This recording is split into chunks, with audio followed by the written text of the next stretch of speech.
Happy holidays and welcome to the Boundless Shores, episode 54. I'm your host, Dungeon Master Wes, and I'm going to do the intro a little bit different this week. You guys should already know the names of our players right now, so they should be appearing on the screen as we speak, and instead I will perform a song I prepared. Oh God. In in my excitement for the holidays, Sing it in Gaelic. I present to you He's going the bardcore. 7 days of D&D. On the first day of D&D, my DM gave to me Jonathan and a griffin. On the second day of D&D, my DM gave to me 2 bins new armor and Jonathan with a griffin. On the third day of D&D, my DM gave to me Golem punching 2 bins new armor and Jonathan with a griffin. On the fourth day of D&D, my DM gave to me Beckett a brewing Golem punching 2 bins new armor and Jonathan with a griffin. On the fifth day of D&D, my DM gave to me Alistair's stuff. Beckett a brewing Golem punching 2 bits of armor and Jonathan with a griffin. On the sixth day of D&D, my DM gave to me Calduin's demon Alistair's stuff.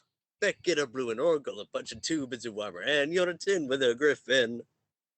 On the seventh day of D&D, my DM gave to me Knees casting spells, Calduin's demon, Alistair's stuff. Beckett a brewing Golem punching 2 Binzu Wammer, and Jonathan with a griffin. Well done. I came up with that in the shower today, and I was very happy with myself. And that is our new theme song.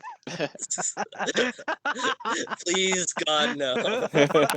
Though I will say that I think Tobin got away with the best stuff because he got a total of 12 sets of armor out of that, each of them valued at 30,000 gold.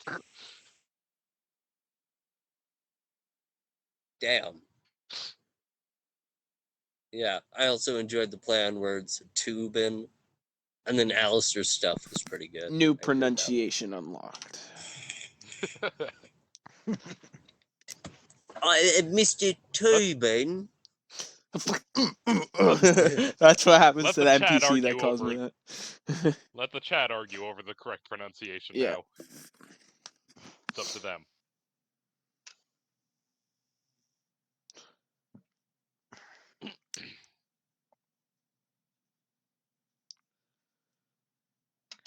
And the ubiquitous Kevin has walked in the room. All right. So are we doing an actual recap too? Our magical recap of this evening. The Ade now will begin their quest to rescue their long-lost friend Calduin.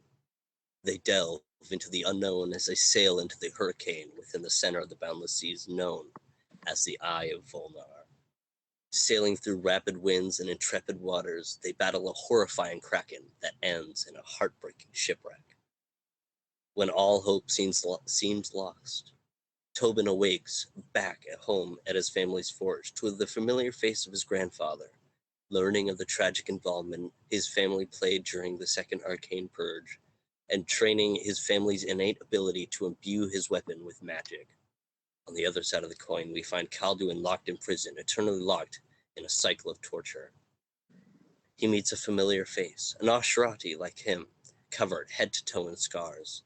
She tells him that she was born here on the island, and that the Ashen Sea is not the true birthplace of the Ashrati. The Ade now will awaken on a tropical island that has fallen prey to invasive fauna. Recuperating from their previous defeat, the Ade now will begin to explore the unfamiliar terrain littered with red sand reminiscent of Calduin's magic and the deep sand below the Heku, the Ashrati village that the Valdoon migrated to after the convergence. Exploring forward, they come across a massive factor with a clock face, with silvery chrome towers beyond. Adventuring forward and sneaking past a biomechanical dune-winder forklift in the congested exterior staging area, they enter into the mysterious factory. Dodging between crates and the seemingly blood-stained clear plastic sheets, descending towards a metal clanging. The Adai now will come across two inactive robot suits of armor colored a crimson red, the letters SGSC written across the left side of the breastplate, which is where we catch up with our party.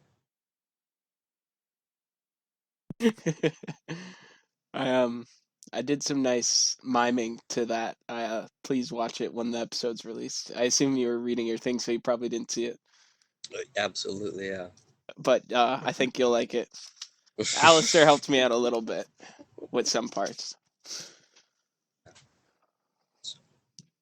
Within the dark interior warehouse of this factory of blood, with the two inactive robot crimson armors before you, with a metal sliding door currently closed.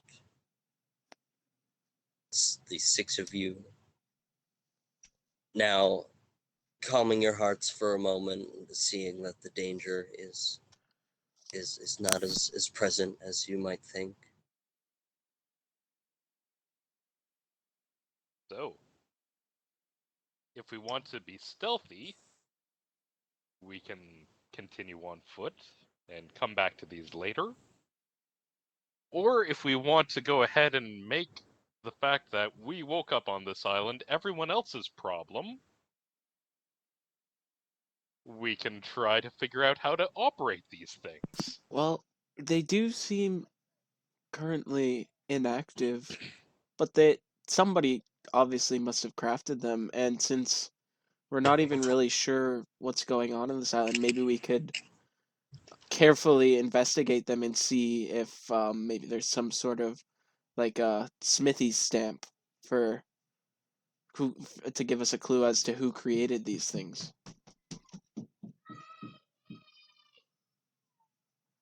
But just going on the fact that I don't know if we have any more leads on where to go. Is there like a bay door or something that we could try to take get these robot suits out of the warehouse in? Well, there's the bay door that you entered through, Okay. leading to our friend forklift. And then there's the door that these two inactive robots are currently seeming to be guarding. There's a sliding metal door with a large metal handle to pull it open. Is it like a barn door style?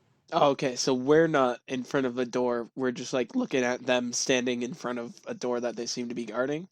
Yes, sort of. Oh, okay. I thought they were like in the next room through the door. Okay. What do you guys think? Is it worth investigating? I can try to make heads or tails out of how to operate it. Yeah, I guess, yeah, if you can. I guess that's an added bonus, but I get, like I said, my main reason for maybe investigating would be give us a clue as to what the heck this place is. Because there doesn't seem to be much else around in these warehouses other than that poor dune winder.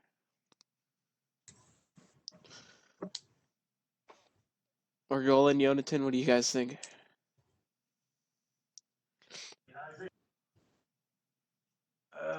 I'm just trying to think of what these big guys' jobs are. Well, I have an idea. They might be custodians. maybe, but Jonathan is. are you gonna keep talking? No. Not Yeah. you. Yeah. Jonathan, just thinking back to the Dune Winder. And then noting, also keeping in mind that it has to eat scrap metal to survive. Jonathan just rolling his eyes, just squinting his eyes and thinking for a second. Could we maybe get the Dune Winder to eat these things if they turn hostile on us? And just investigate first? I feel like and then... the Dune Winder's kind of stationary. Not sure we'd be able to bring him in here. Right, but we could always bring the armor sets to the Dune Winder. Well, if the plan is for the Dune Winder to save us if they turn hostile, what if they turn hostile before we can get them out to the Dune Winder? That's on like the other side of this place, and they're quite large. How tall are they in stature, Wes? They are 7.5 feet. And what did you say was written on them? SGSC.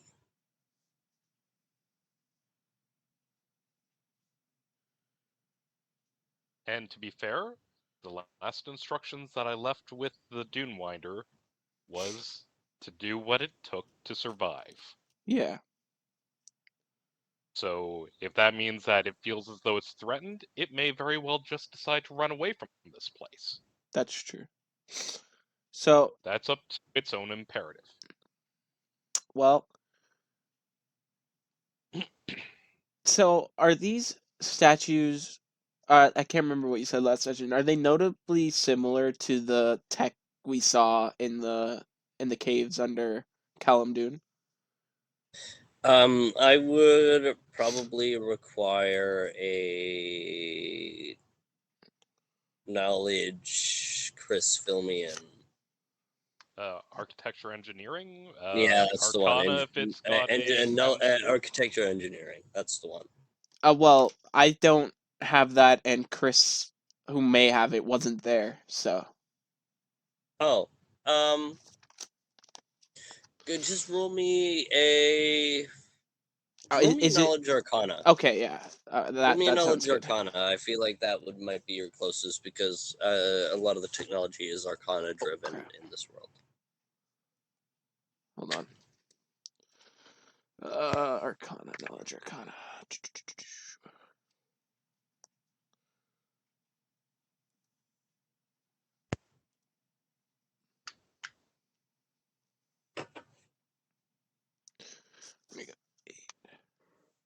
What the heck? Oh. That's gonna be a 22. 22. It's vaguely similar, but these are a lot more sophisticated. Okay. The wiring is there's like. So there is like visible wiring. Very minimally. You can like kind of see behind like, armor some plates. of the armor plates, kind Okay. of more in the back, lower back section. You kind of see, as you're inspecting it, you do see a plate on it, like a stamp. Okay. SGSC. Yeah. And then underneath it says Sanguisice. Sanguisice? Sanguisice. I could spell that out to you.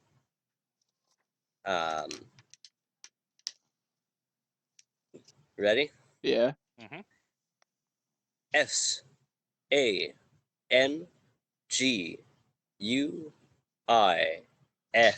SANGUISCYTHE.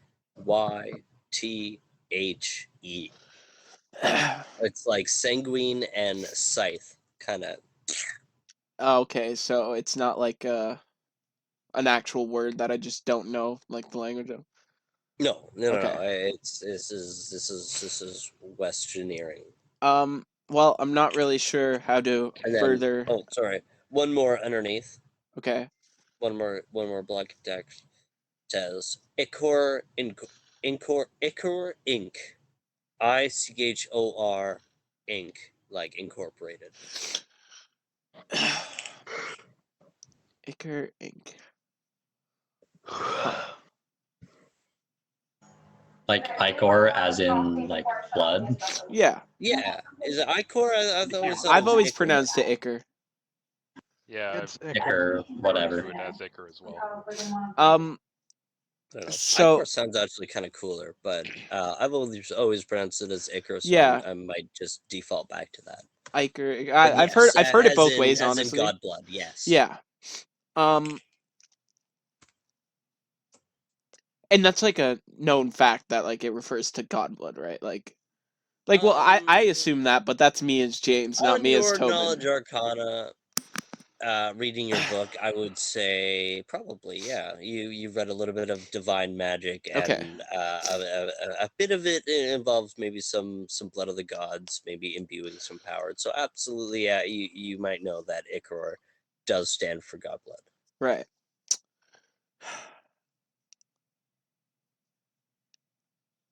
You keep twinging at it. Does it not stand for Godblood? I've always That's what read that that's what I has. understand it as. Chris, you made a That's- face. No. I was making a face because I was considering my options. Yeah. I think I've got a fun okay. idea. I don't know if Ichor inherently refers to Godblood, but it's definitely one of the applications. You know what I mean? Yeah. Okay. I recall Sorry, it's just one that's of the what I read quirks. that face as. My apologies. I just wanted to make sure I am using that terminology correct, even if I wasn't. It is now. But, yeah, sweet. Yeah, that's the small copper base plate on the lower back left side. Right. SGSE Sangoscythe Ichor Inc. So, has anyone got any particular opposition then to me trying to scoop up one of these toys?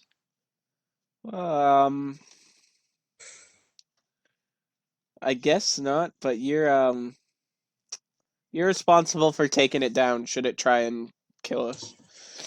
That's fair. I'm gonna go find a spot to hide first, just in case. That's perfectly fair. Yeah, roll me a hide check. All right, let's check it out then. Check it out.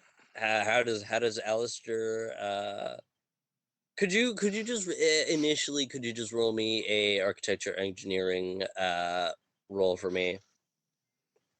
Just as your general first observations. Sure thing. Okay, so. But then go ahead and describe as to how Alistair attacks this mysterious machine. All right. Well, I rolled a 33. Okay.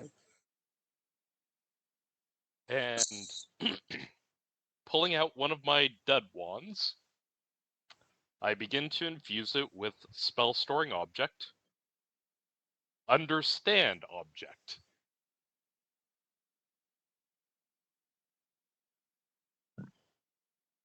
Many a useful mechanical engineering process basically unfolds inside of my mind as I start to wind the spell into this tiny length of view inside of my wand bracer. Until ultimately, with enough magical imparted knowledge, I now have a single charge wand. Pointing it at the seemingly still golem, I launch the spell off at it, and erupt inside of a brown hue of energy as my mind starts to fill with all sorts of computational designs and layouts of the mechanical underlying works of the machine. So initially, a lot of the information that you're receiving makes sense to you: blueprints, designs, the joints, and then the information gets flooded. It's almost like if an alien language were to be leaked on the internet. You would know about it, but you wouldn't understand it. Is that all this calculations and alien technology? You look at these designs and it makes sense to you. You understand it. It's familiar yet alien. It's complicated. It's so advanced, so much more advanced than you or any modern day craftsman has seen.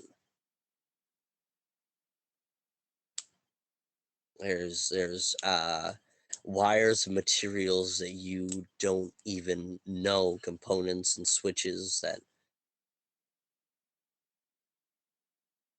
you get a general understanding, but it's alien. It's advanced, and it's kind of terrifying. I stumble back, clutching my head. It's too much. It's too much. There's too much in here. Oh, no touchy, no touchy. Tobin, standing behind him, is gonna like put his arm out to like catch him as he's stumbling back and just be like, Alistair, you alright? Stop the spell. Stop the spell. I've seen the lights. I've seen all the lights. I've seen the colors of the lights. I've seen segments of the lights. I've seen the breakdown from one light to the next light. I'm gonna give him a light smack on the face to try and snap him out of it. Buddy, are you alright? I was gonna see if there was a large fish on the ground to do the same thing. Whack! Has Roland just turned into Chandler? Rest in peace. Rest in peace. What the hell are these things? This isn't just magic. This isn't just engineering anymore. This is some twisted joke of understanding. It's like it was looking back into me and deciding that it wanted to chat in dead languages from beyond the stars. Jesus. I'll kind of wander up to them myself and just do like no touchy. A general inspection. I'm not looking for anything in particular. I'm just looking at them, like just kind of taking in the thing that seems to be driving Alistair mad. Or has he always been? Is it like a regular, like their armor? Like, is it a regular metal? Like, if I run my hands along it, can I tell what kind of metal it is? It's an alloy of a few different metals to kind of create the most resilient. Give me a knowledge smithing roll. Okay.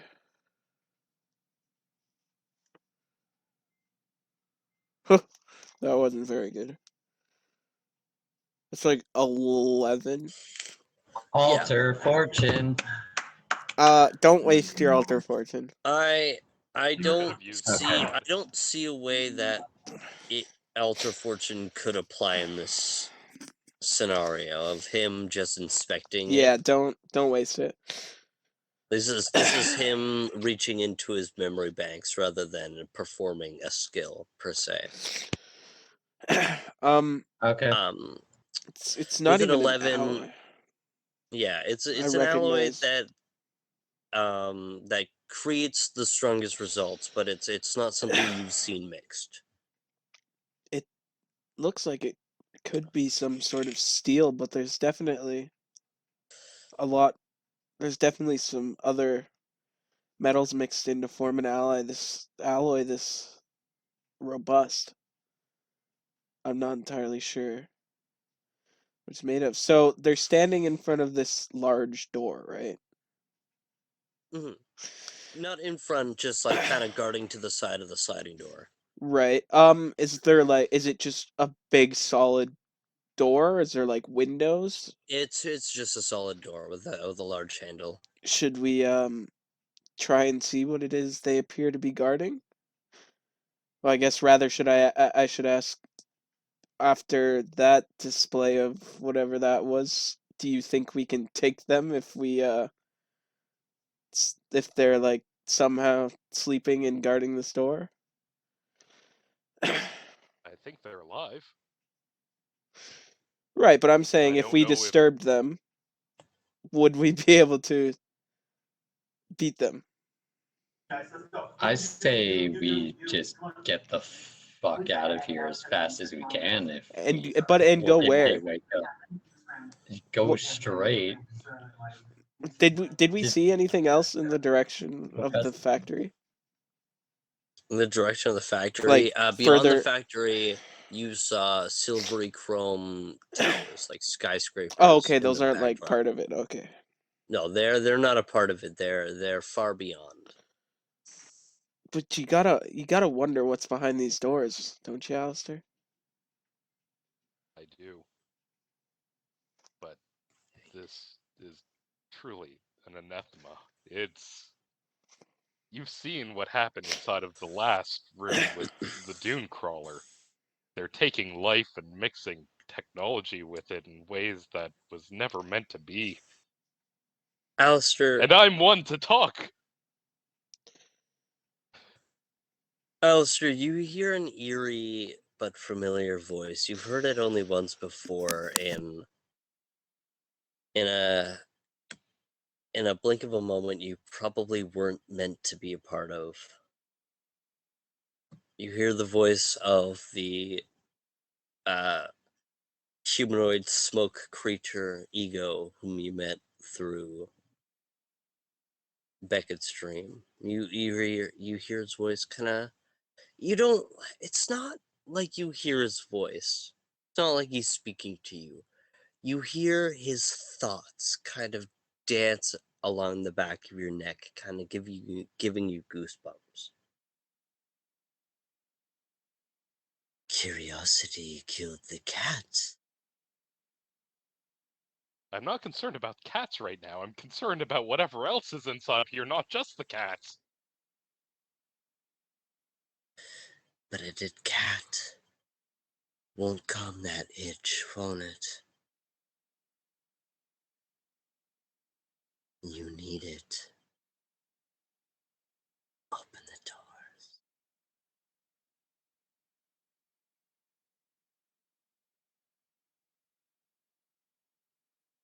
Gentlemen, hide. Did you say hide? One step ahead of you there, pal. Yeah. Yoda's hid from behind this pillar. Hid from the DM's sight. He is just he's climbed up onto a few crates and then crawled up into the rafters, and he's just kind of hoisting himself up off of the rafters and using a chain to like balance himself as he's looking below down on you on this conversation. I look up and like, bitch, wait for me. Hide? As I start to climb up to him. I'm going to try to operate it. Yeah, I'm probably going to pass that. What's your obsession with operating it? Yeah, I probably pass that. Are you sure you want to activate these right now? Oh, absolutely not. And that's what makes it fun.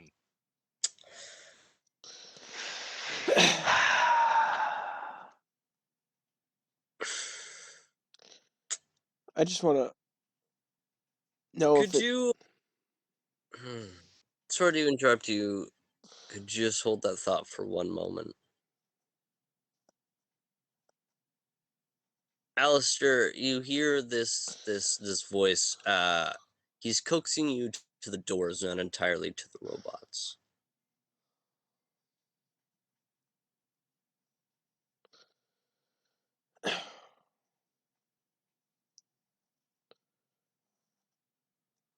they will not be shaken if it's the robot at the door. But intruders, if there's someone there, could prove to be a problem. A machine activating unto itself could be considered just a bug, a flaw, an error. But an intruder could imply that there's a greater siege underway. Right. And I understand that thought process, however, isn't the point of we're worried, hey, if we open these doors, we might wake these things up and we're not sure if we can take them. And you're skipping that maybe and just waking the thing up? 1. A controlled singular. But you're not in a control environment. There's another one. And you think any part of this is in a controlled environment? No, that's my point.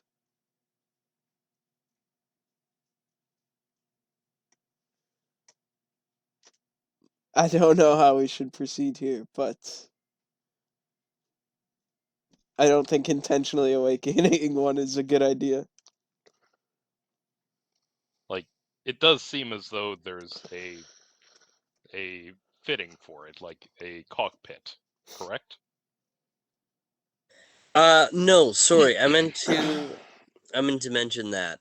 These seem like Autonomous. Awesome. Autonomous creatures. They seem to they have a small antennae that does stick up near to the back of their head. It's kind of, there's a small congested area right in the kind of back of the small of the head. You see a small antennae that sticks out that might refer back to a mainframe, but these themselves do seem autonomous in their own thinking if they were to be active. But might I remind you, these seem to be inactive, dead. They're not in sleep mode. They're off. Oh, okay. Okay, that changes things a little bit, because I was inferring from it that it actually had a palatable interface. So should we just, so if they seem like they're off, do we think opening the door will, well, no, because they seem off. Should we just try and see what behind the door, or should we just move on? If they're deactivated, then we can probably act with impunity. Right. Okay, so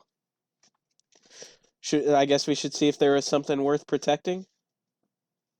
Sounds good to me, buddy. For all we know, I think, do we know that we're in like the island on the Eye of the Storm? Like, are we sure of that, or do we just know? Okay. You are very sure of that. You've checked. Okay. Our entire hurricane surrounds this island. I just wanted to double check. Yes. For all we know, these are the guards to Calduin's cell. That's my.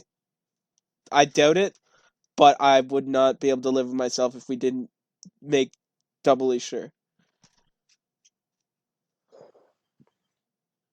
I'll be up here just in case. I'm going to take my harpoon and enchant it with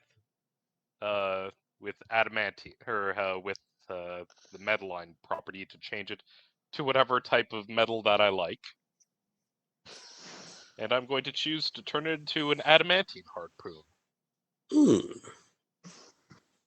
It'll only last for 2 hours, but that's fine.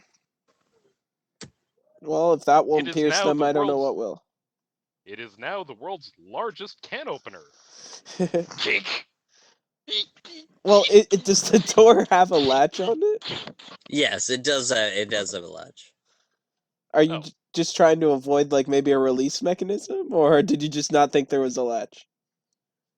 I figured that it would be on the other side, and this was just the storage area to an outbound warehouse. Well, I assumed that whatever's in there, it would be like the storage area. So this would be like opening it to, get into the storage area, Okay. Hold on. All right, so I guess I will cautiously open the door. Attempt to open the door. kind of a rusted squeal of the door as it barn door style slides open, revealing a vast chamber. In front of you, you see rusted catwalks over giant vats, just sitting a few feet below the catwalks above. You stand on a balcony overlooking 9 enormous vats of a disgusting-looking brownish burgundy viscous liquid. Is this the same liquid that was like leaking out of forklift or whatever, or whatever we saw? Like we saw liquid somewhere. Yes, I'll say yes. Okay. So this is what's kind of like polluting the land. Descending so far below, it becomes dark and obscured, almost giving it an illusion that it could just descend forever. Jesus.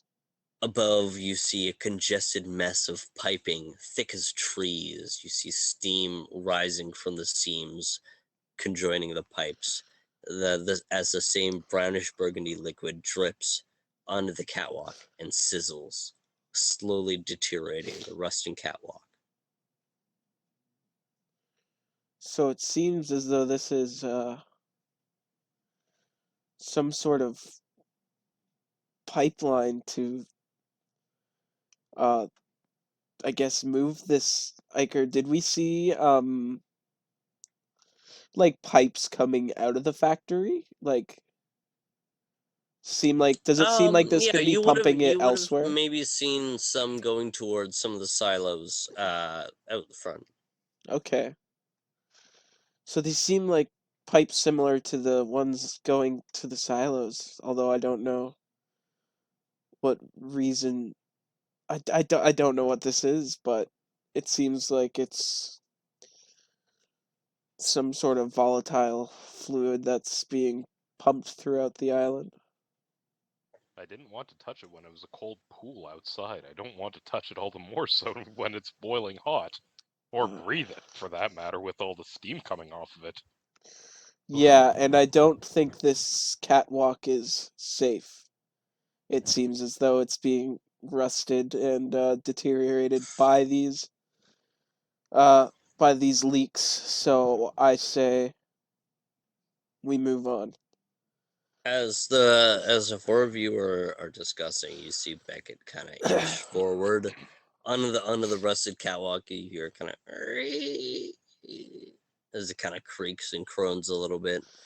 You see she crouches down with a vial. Gets a small sample of it. Kind of scoots back to the safety of the balcony and begins to inspect it and.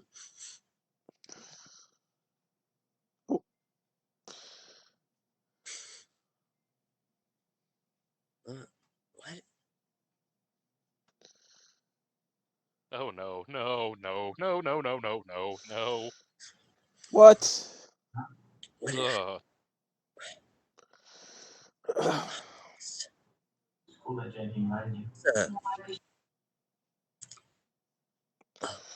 Why would you ingest it?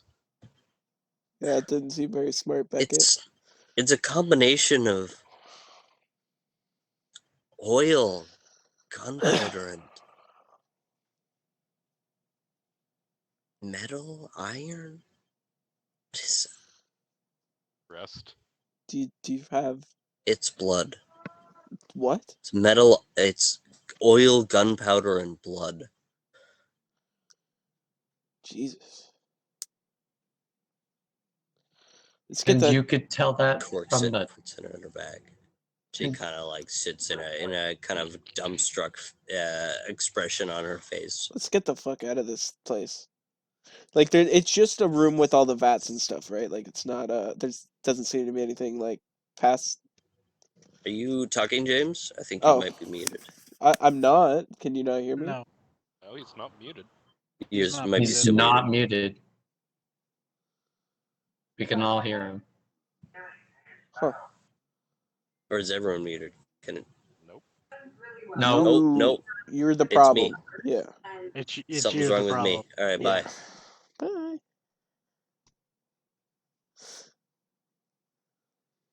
Did you get the joke I made earlier, James? Which joke? The custodian's joke. Oh. About the standing on the balcony overlooking the vats of this disgusting mixture. You see knees kind of prick up a little bit. I think it's best we move on for now.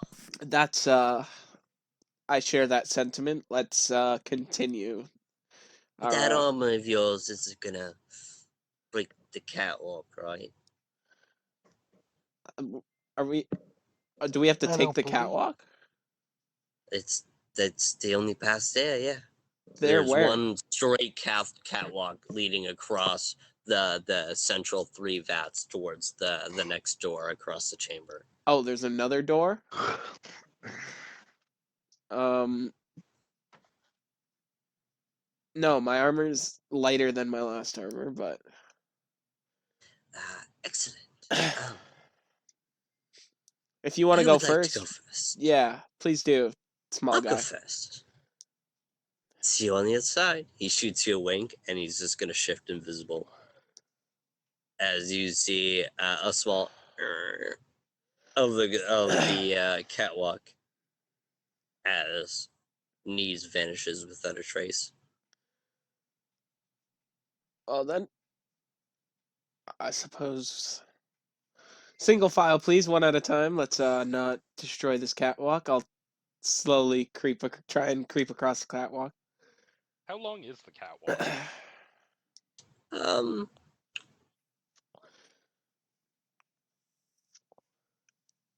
Each vat is about 30 feet in diameter, so it's like probably feet? about 100 feet across. But they're next to each side of the vats are supports where the bridge seems stronger, so it's only really tenuous during like the small gaps in between each of the vats, which are probably about 20 feet each. Right, then I'll kind of like creep as best I can through those points and the parts where it seems like sturdier. Do like one of those hops where you land nicely, like crouch your knees onto like the sturdier parts to not spend too much time on the unstable parts.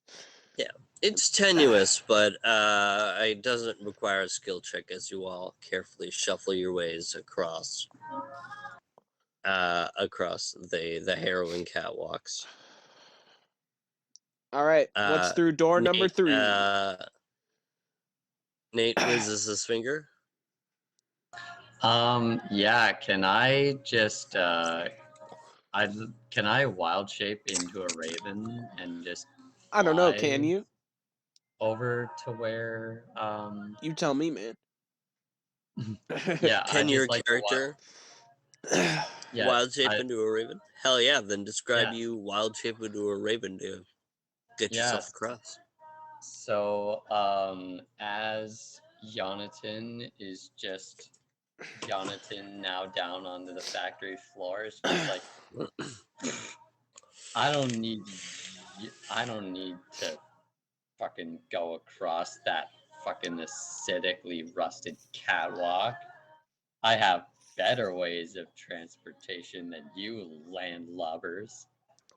As I'm just going, as I just wave my hands around my whole body, as I'm surrounded in this golden green light, and I just...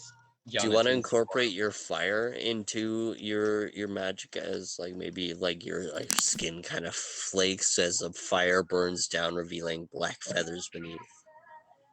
Yeah, that's really cool. Go for it. Describe that. Yeah, that's so awesome. Not to hijack your thing, but I'm I just thought of a cool thing for you. Yeah, so as Jonathan is just waving his hands around and uttering druidic incantations, this sort of midnight purple sort of flame just comes around him, and as he's surrounded, it goes from top down as feathers start feathers start coming on to his face. His arms turn into talons and wings as you can hear his shoulders just pop into place to have wings as he just shrinks down into a raven. And as the transformation completes, as the wild shape completes, there's just like the ever so much of this purple arcane aura that just explode, like kind of like explodes, but not like an actual explosion. Just this purple aura explodes. A pulse of arcane energy. Yeah, a pulse of arcane energy just exhumes throughout the room as you don't see Yonatan anymore. You see a majestic raven. You see Bubonic on Becca's shoulder go, show off, as he also takes flight with you. Yeah, as me and Bubonic just fly up to where Knees was going. You hear kind of like an excited yelp come from Peter as he flaps his adolescent griffin wings as he begins to sloppily flap and then catch himself on a few garter rails and flap and catch himself on a few garter rails and make it across with a as he lands on the other platform with the rest of the party. Do you stay in Raven form or do you transform back into Yonatan upon landing? I'm gonna stay in Raven form for now, just to stay more inconspicuous for now. And ladies and gentlemen, what's behind door number 3? Tobin Riemann, the armored knight of the Hand of Justice, begins to open the next sliding door. Passing through the sliding door, you enter into a vast, stretched octagonal chamber.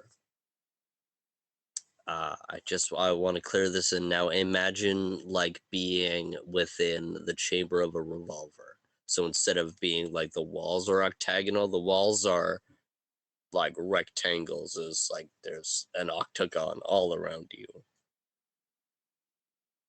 So 8 sub-chambers inside of a larger room as a whole.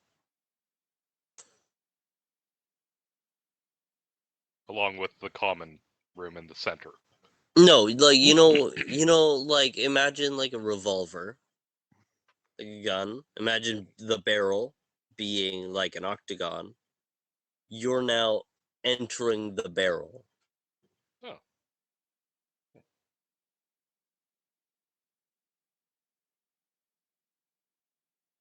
Did you see something, James? I think you might be muted. Oh, so it's long ways.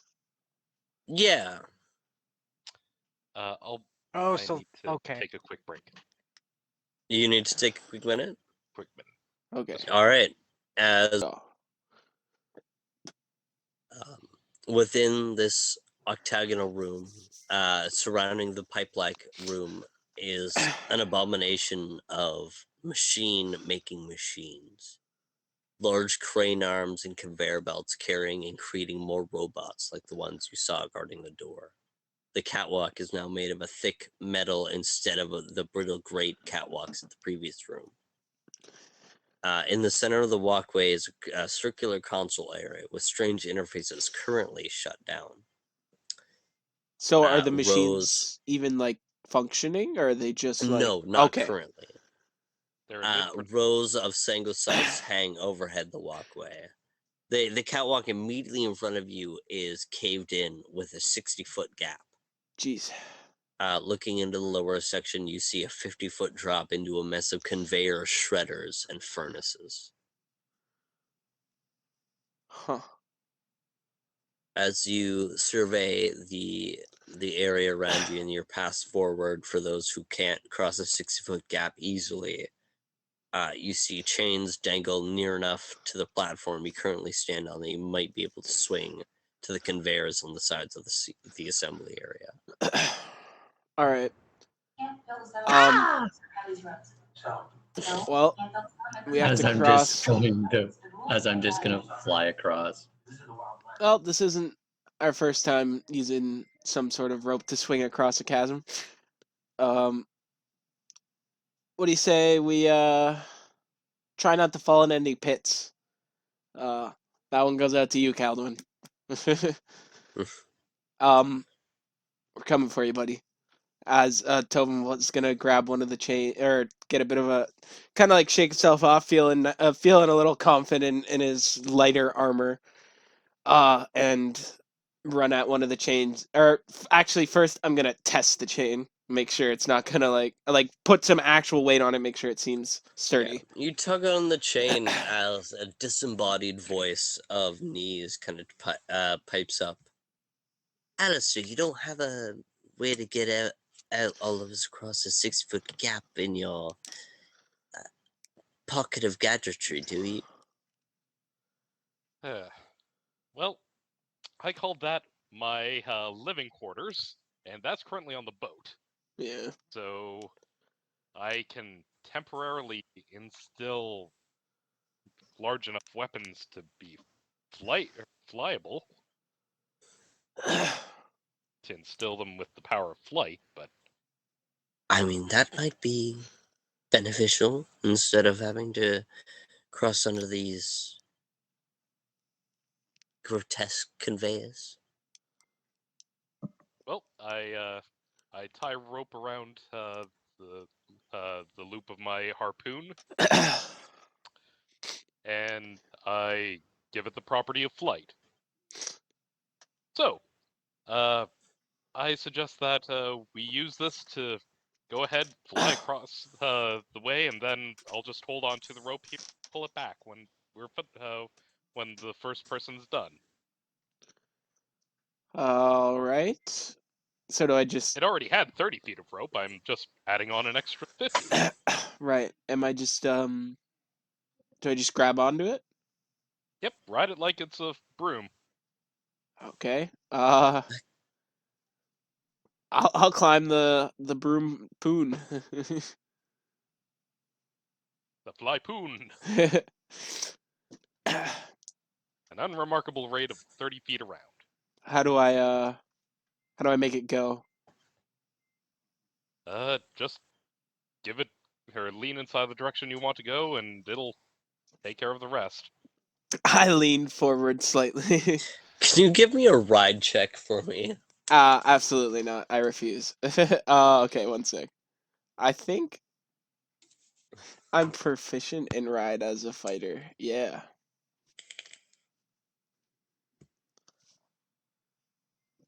Let's see here. If you're not, that's what the rope or that's what the rod of skills is for. Oh yeah, I forgot I have the rod of skills. I will use my rod of skills and pretend that I did not just see that in that one. Rod of skills.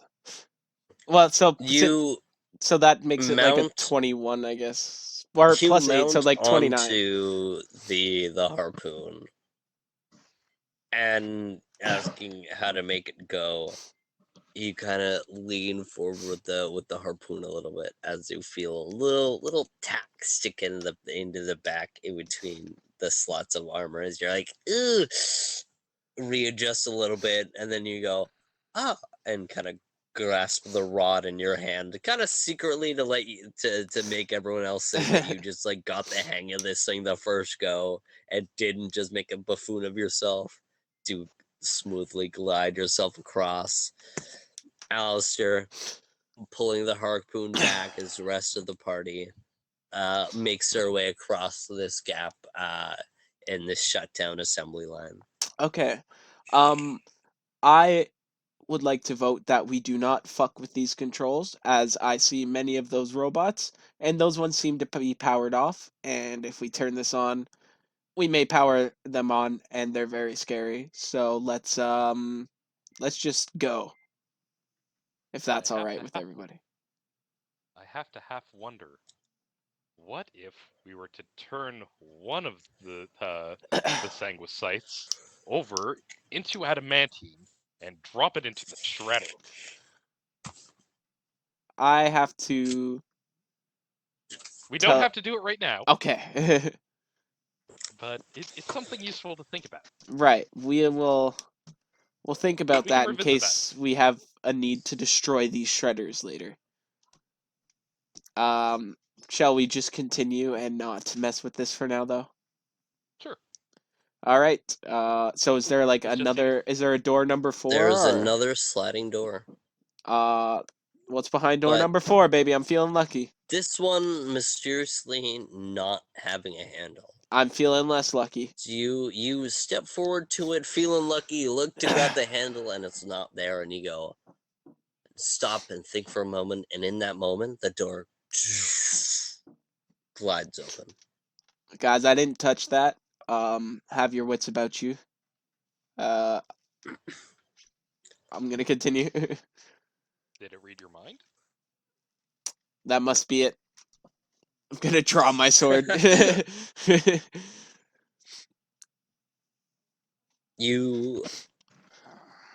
All of you stepping into the small chamber. This is a small chamber, so it's kind of a tight squeeze to get everybody in there. You arrive in a small intersecting chamber. A solid metal door before you, similarly without a hinge or without a handle.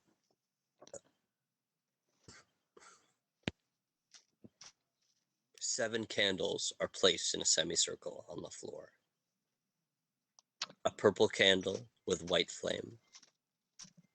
A black candle with purple and yellow flame. A green candle with golden flame. A magenta candle with teal flame. A gray candle with bronze flame. An orange candle with a blue, almost clear flame. The last candle is red, almost completely burnt out as the wax has melted. As you see a weak flickering crimson flame gasping for air. I'm just gonna kind of like, taking a look around and looking at these candles. I'm gonna kind of, my eyes are gonna go wide before I I rush over to this candle and try to like put the the wax, like, kind of like, even though it's hot, just like try and like form the candle back. Like, no. Almost like, why are you completing the ritual? I'm not almost completing. like moon sand. You try to move up the half melted candle and try to reform it, and it just melts back down. Guys, we're take a look around, guys. Do you understand what these candles represent? No. Yes, there's an apprentice around here that's practicing dancing lights. This is, guys, look at this candle. The one that's only burned out, almost burned out. I don't know why or how it's here, but I'm almost positive that these candles represent us and maybe, I guess, our life force. And this is definitely Calduin's. So you're saying you want me to cast Super Fuel Flame on it? No. I'm not sure it's that simple. I want to, are the flames of the candles calm, or are they like maybe pointing in a direction? They seem calm. Okay. Can you describe the candles one more time?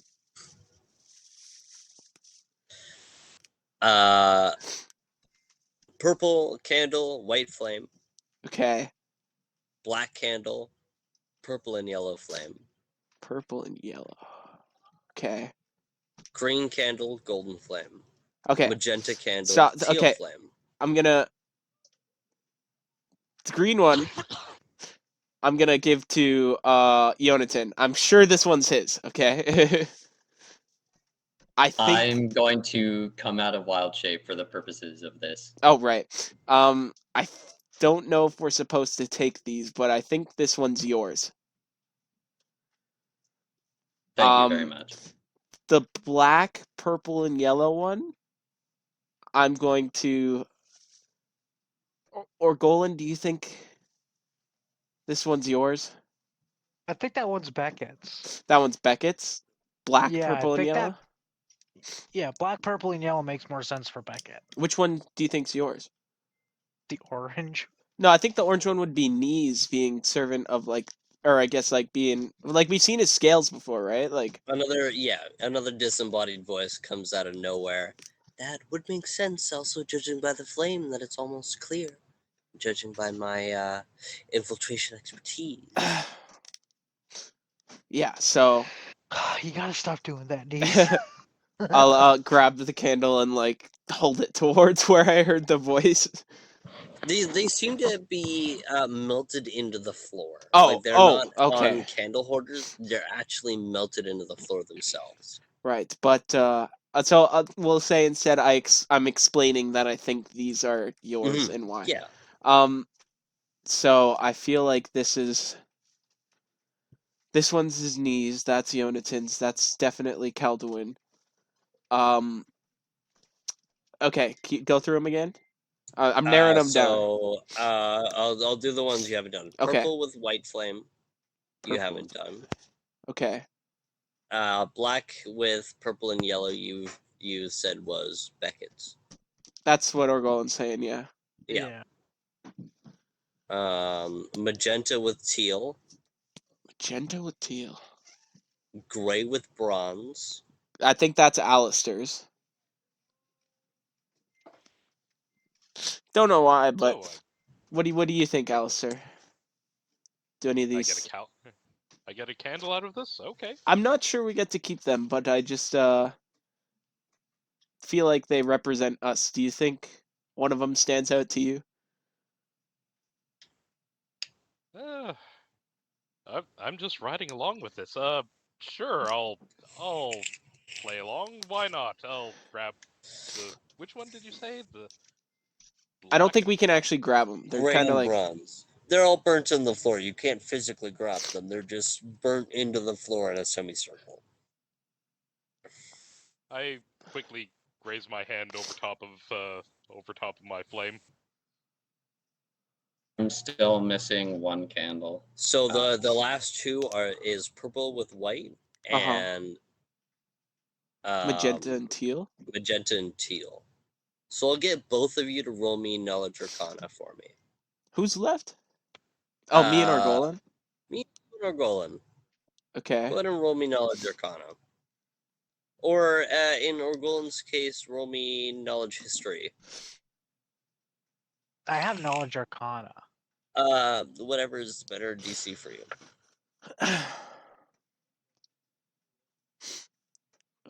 Alright, so that is a 24. Okay. I got 27, I think. I've got a 32 or a 33 on my Knowledge Arcana. Yeah. So as much as you're skeptical, Alistair, you listening to Tobin's hypothesis, it begins to make sense to you as you are probably most drawn towards the gray candle with bronze flame. Orgolan, you look upon the candles confused for a little bit and look upon the colors of the magenta and teal. When your eyes kind of blur as a tear forms as you're reminded once more of your times hiding away from your father with your brother at the singing at the caves of the singing crystals, whatever the fuck it's called. It's in my notes somewhere. I'm sorry.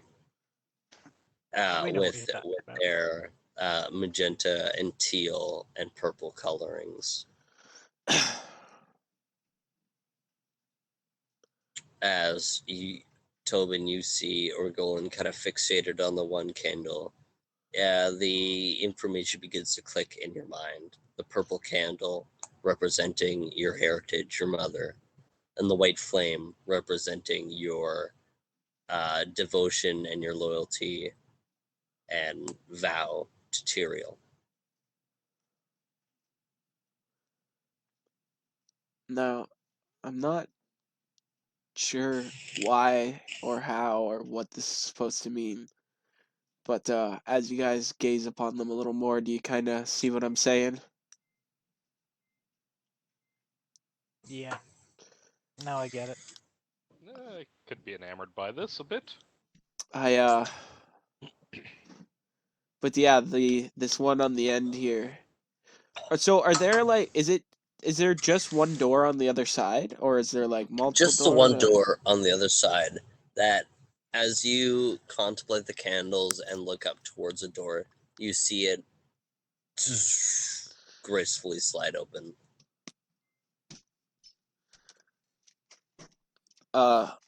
Whatever. Yes, what did you do? Whatever it is, I I'm pretty. promise this was not me. Oh shit, you're over there. As I look behind me. Somebody, guys, this is really bad. Yeah. Yeah, someone's rolled out the Someone welcome knew back we were dress. going to be here. I don't know if it's as simple as, well, to be fair, regardless, they're probably expecting us, at least at some point. But I'm not sure if this was necessarily deliberately placed in that sense that somebody did that, or if it's some sort of arcane trick. But whatever it is, that is clearly Calduin's candle, and it is clearly on its last wick. As you guys are debating this and debating whether they know you're coming, you are reminded of Calduin's warning when you spoke to him in the Cavern of Lost Souls in the Aether Wilds, of him mentioning that they are aware that you are coming. Yeah, that's why I said Whether that. it has a connection to the candles. Yeah. So is yeah. right, we're So, not. sorry. Continue. We can't be sure if this is deliberately placed by them, but it certainly represents us. We certainly need to be careful, and we certainly need to hurry. So, what do you say we press on? Let's do it. Sure. What's through door number 4 or 5? I don't know. That might have been 4 coming into here. It's behind door number 4.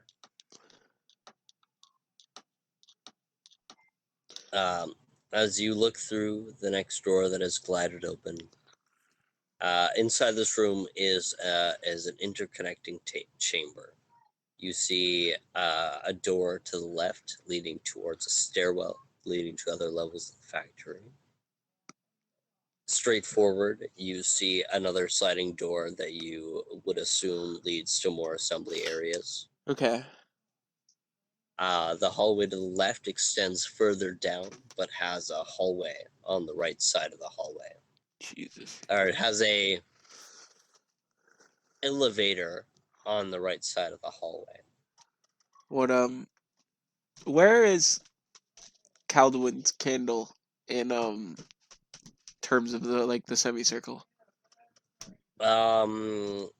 I would say it would be, I'll count from the central. So we have Tobin, Yonatan, Orgolan, Knees, and then Beckett, Alistair, and the melted Calduin. So the far right? Yeah, the far right. What'd you say the passage on the right is? Or yeah, the right is towards the hallway with the elevator.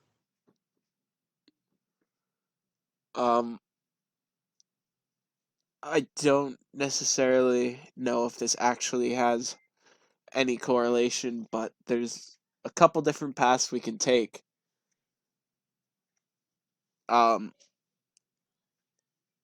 although it may be a long shot, Calduin's candle seems to line up with this passage.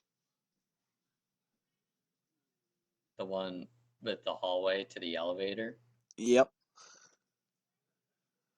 I mean, I'm fine with clearing out this level first if you want, but Well, yeah, it we can seems check. like it's only really a stair going, or okay, so yeah, that's fine. Let's see what's through the door then, because the left you said has staircase going down, right, and then the right's an elevator, and then forward's a door.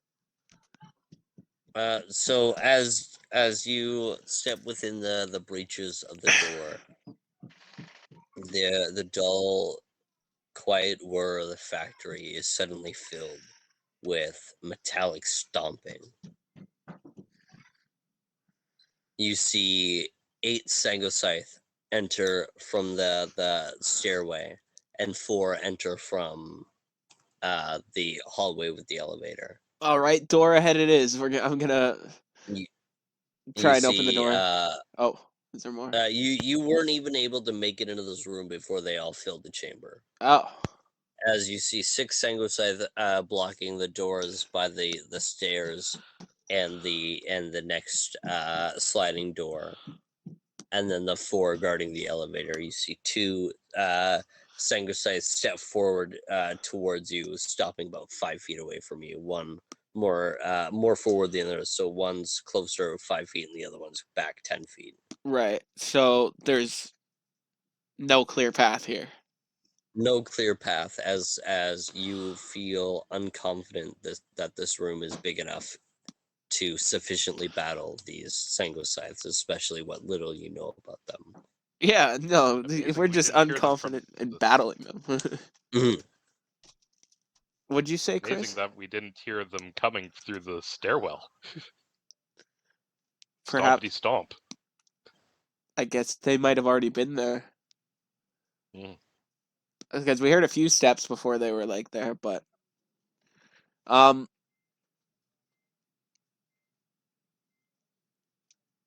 do we do? We gotta go. I don't think we can take those things on back the way we came. I don't. Please do not resist. You are expected. Please do not resist. You are expected. Mechanical chatter emits from the central Sangoscythe. Oh, Jesus. Oh, for the love of Paylor, what the fuck did we get ourselves into this time? They don't seem hostile, or like they don't resist. Don't resist what? Suddenly, you see all the Sangoscythes join in and eerily repeating, "Please do not resist. You are expected. Please do not resist. You were expected. Guys, what do we Please do? do not resist." How high is the Not high enough. This is a very small chamber. Okay. You see from the passage on the left, the 4 Sangoscythes, they begin to move with a piston-driven hiss. The front 2 abruptly turn and position themselves close to the walls, facing towards each other. The back 2 take 2 loud metallic steps back as the doors of the elevators glide open. Please do not resist. You are expected. Please do not resist. You are expected. Please do not resist. You were expected. Jonathan just snaps. All right. We got you the first 10 fucking times. I'm going to the fucking elevator. Feel free to join me. As Jonathan wait, so did they like clear us a path to the elevator? Is that what? They clear like every other Sangoscythe seems to be blocking every other exit, and then the 4 Sangoscythes seem to have cleared the way towards the elevator. Jonathan What a lovely narrow passage of doom.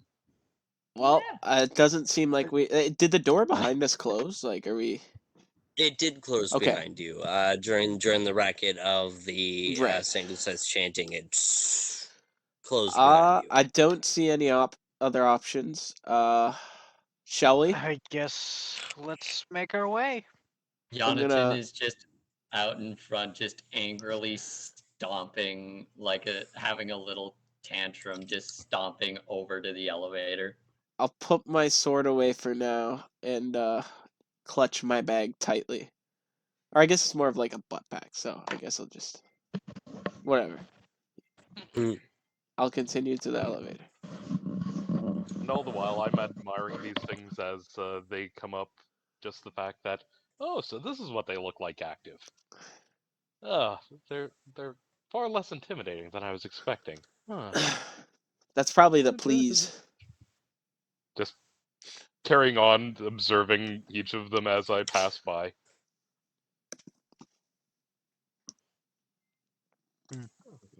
As you all enter into the elevator, the doors close behind.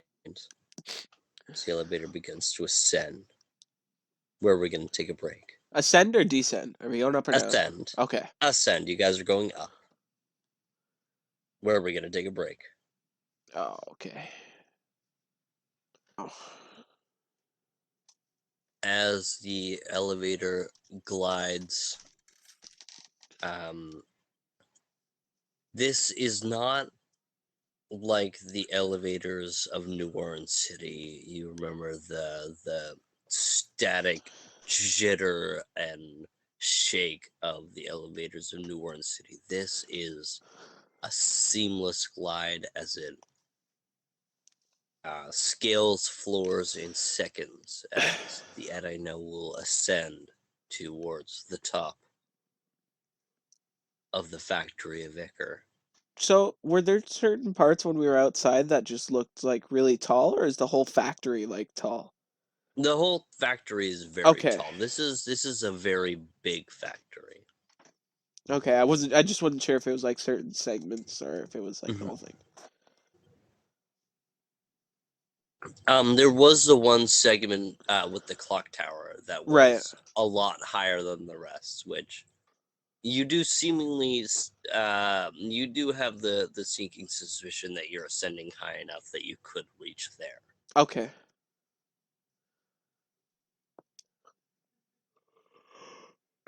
As the elevator glides. Did the robots come with us?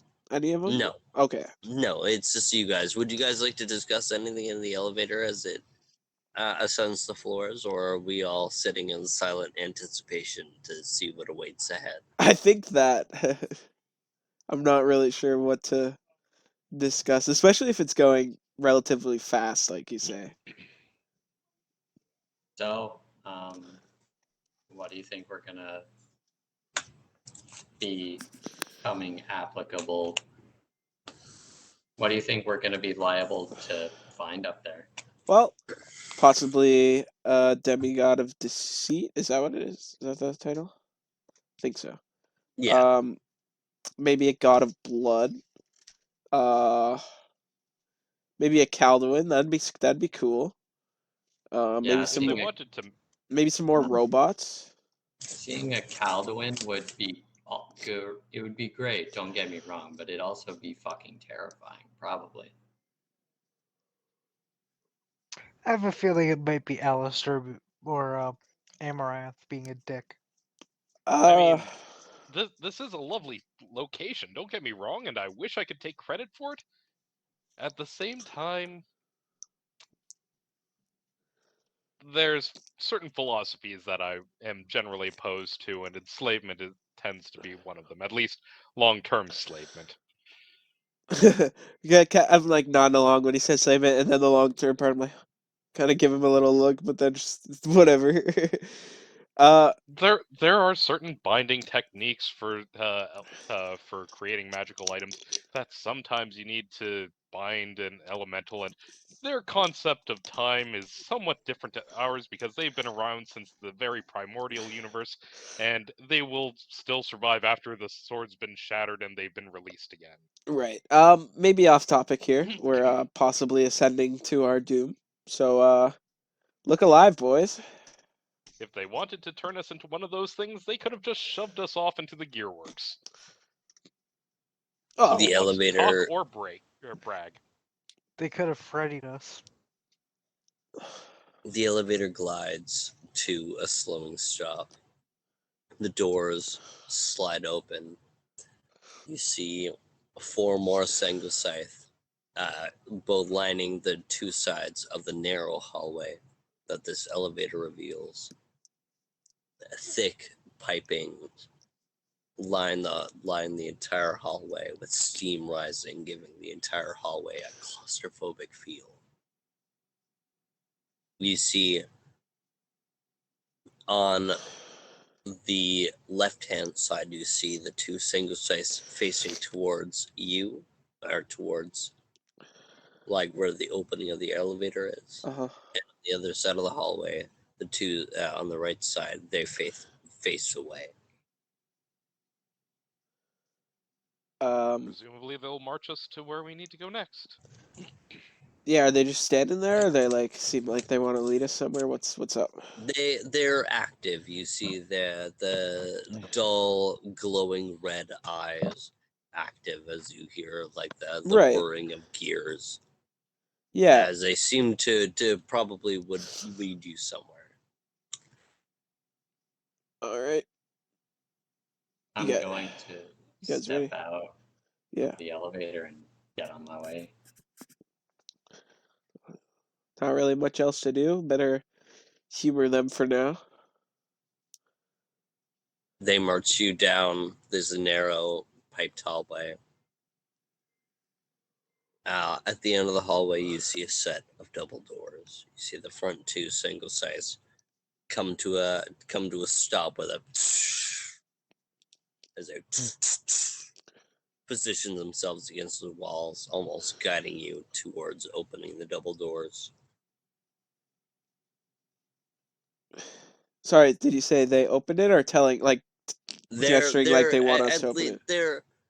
They're not gesturing. They didn't open it, but it seems like they're gesturing for you to open the door. Okay, we'll just continue to approach the doors, or I will at least.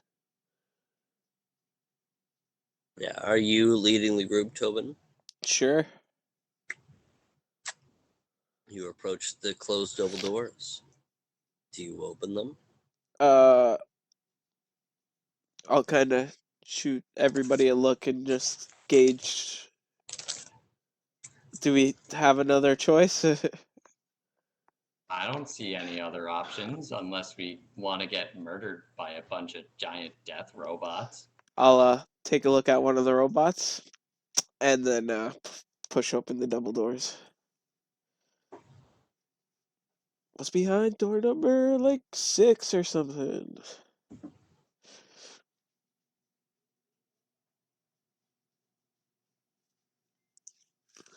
Sorry, I was getting my notes to the right spot so I can read the right spot. Naturally. As I'm going to take a quick minute to take a sip of water, as Owen's going to plug the channels. Plug the channels, Owen. Please subscribe. Please subscribe to the Drunkards and Dumbasses YouTube channel as well as Fan Rantan. 40. No. He didn't plug his own shit. Fuck him. Yeah. You know, don't subscribe to Fan Rantan. He chose not to plug Do it on your own accord, but not because of this video, fuckers. So subscribe to him, unsubscribe to him, Tobin, and then subscribe to him again.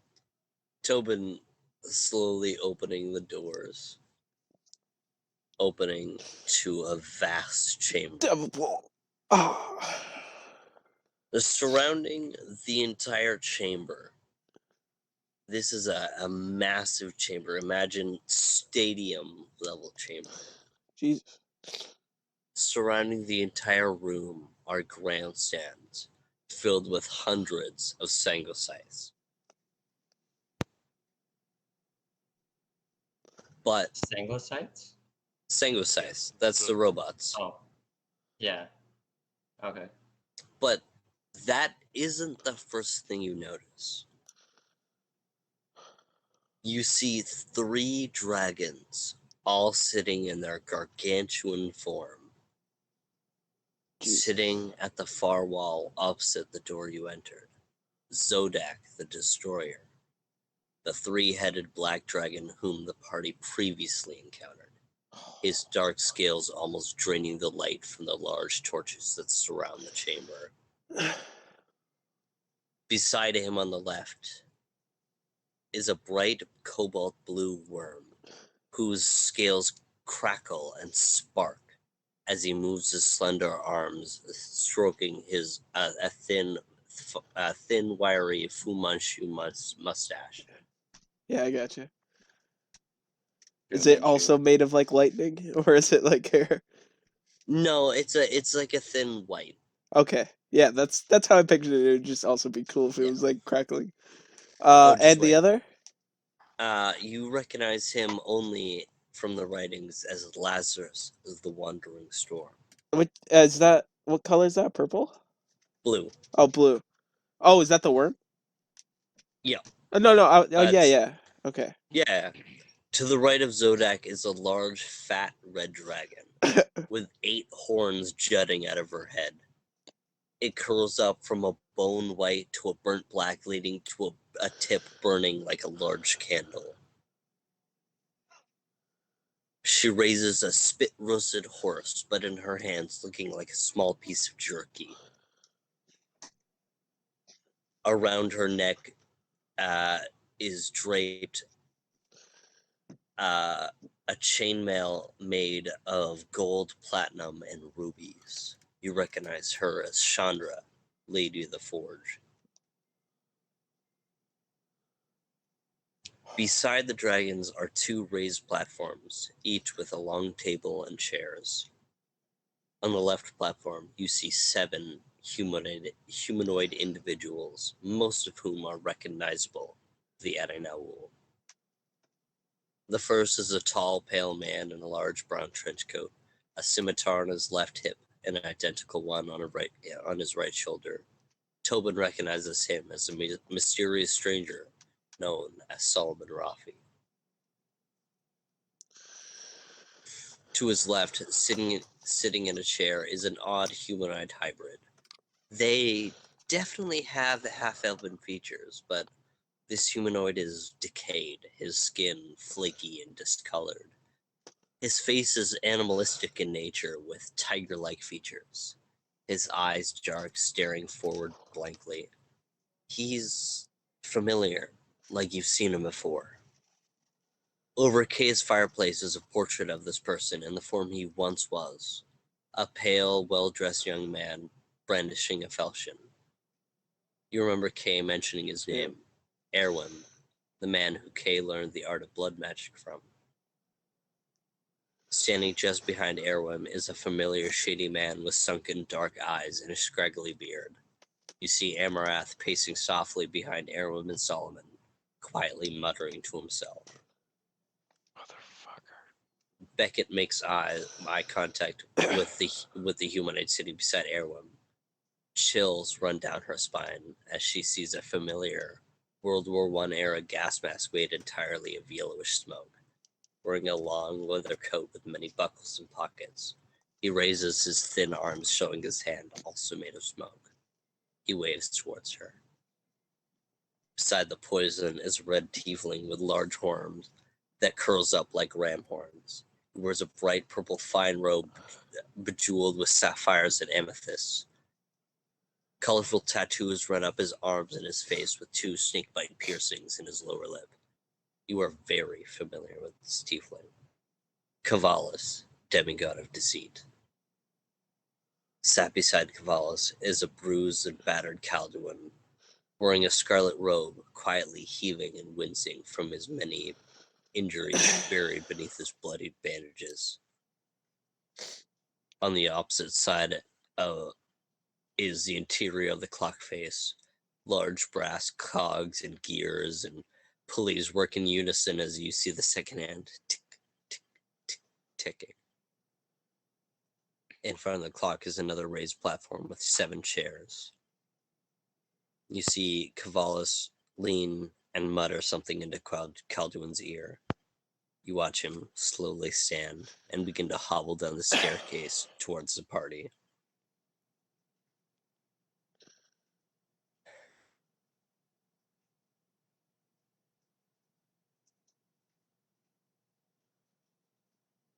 You shouldn't have come.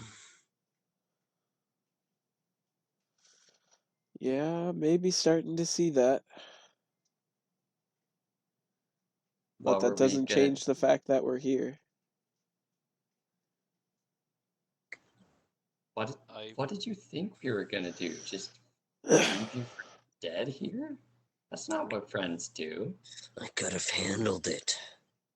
How? Calduin, look at You you. look like you've been through hell and back, and then some.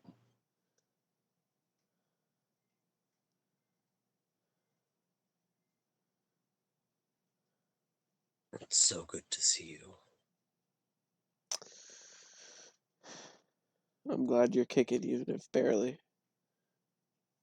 But it doesn't seem like it's going to be an easy feat to get you out of here.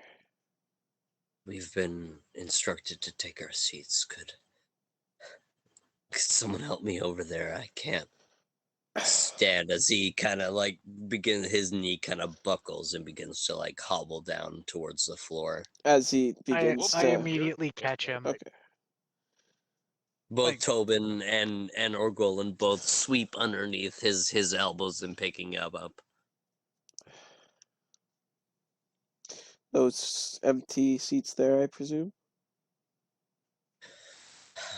Yeah. Also, did you say there were 7 of the other dudes? Or just 6? Because I thought you said 7, but I only counted 6. I believe there's 6 of the other dudes. Okay. There's Solomon, Erwin, Amarath, Ego, Kavalis, and Calduin. Kavalis. Oh, so I guess So 5, because 5. not including Calduin. Mm-hmm.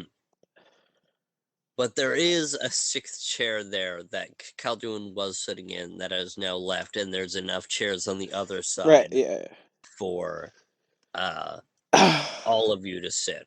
All right, well, there's an extra seat. We'll make our way up to our chairs, I suppose. I'll make my way to the chairs, but I do have a question for the DM. Yes. Has it been 1 week since we slaughtered the coward?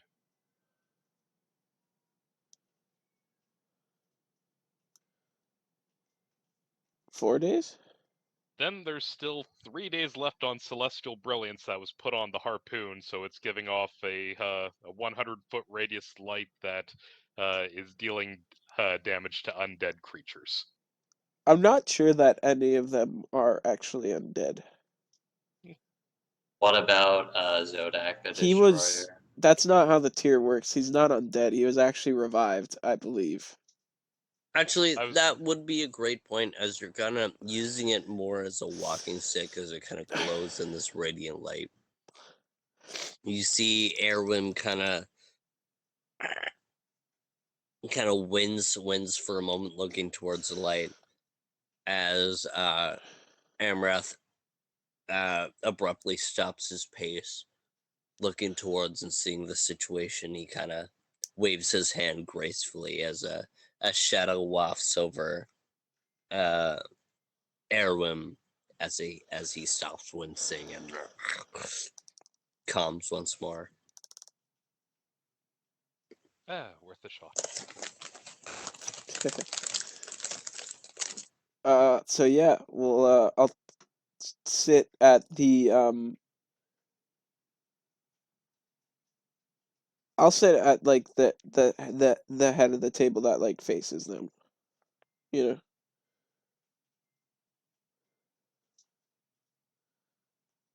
I'll sit nearest to the Dragon of the Forge if I can.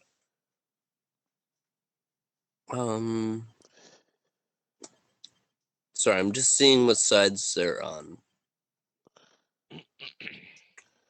Because I assume if it's 7 seats, it's 3 along each side and then 1 on the end. On the left hand is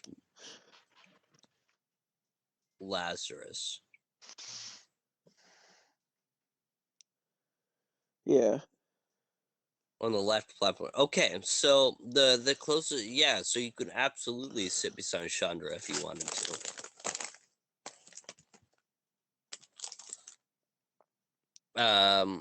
But Tobin said he was already making his way towards the chairs nearest towards the dragon. So as you kind of both eyes locked on the chairs, you guys both walk towards that chair. It would. Well, so is it so? If it's so, would it be three on either, like 3 chairs on either side and then one on the end, right? If it's 7 chairs.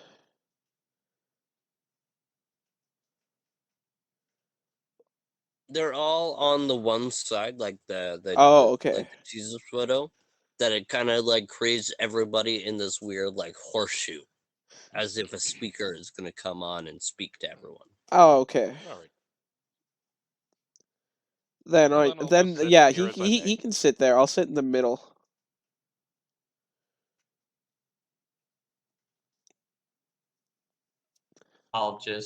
Jonathan will just sit in whatever chair is not taken. He's just trying to hold his anger in. You see Beckett sits directly across from Ego and just has her eyes deadlocked on him. You can also see that Jonathan's hand is glowing with a red aura. Just this, you can just feel the hatred and anger coming off of Jonathan right now. And Jonathan, he's just trying to hold it together. Jonathan, you need to calm it down immediately. I don't care what you have to do. Control that. This is not the time or the place. I know. I understand. I understand, trust me. But whatever that is, you need it to stop. I'm trying. But believe me, I'm trying.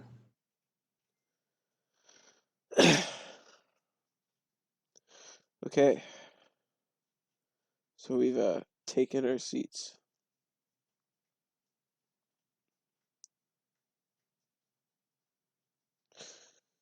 Within the sea of sanguicice, their eyes glowing blood red, sitting stationary at the ready. An uneasy feeling washes over the Adainawu as their glowing eyes stare blankly towards you.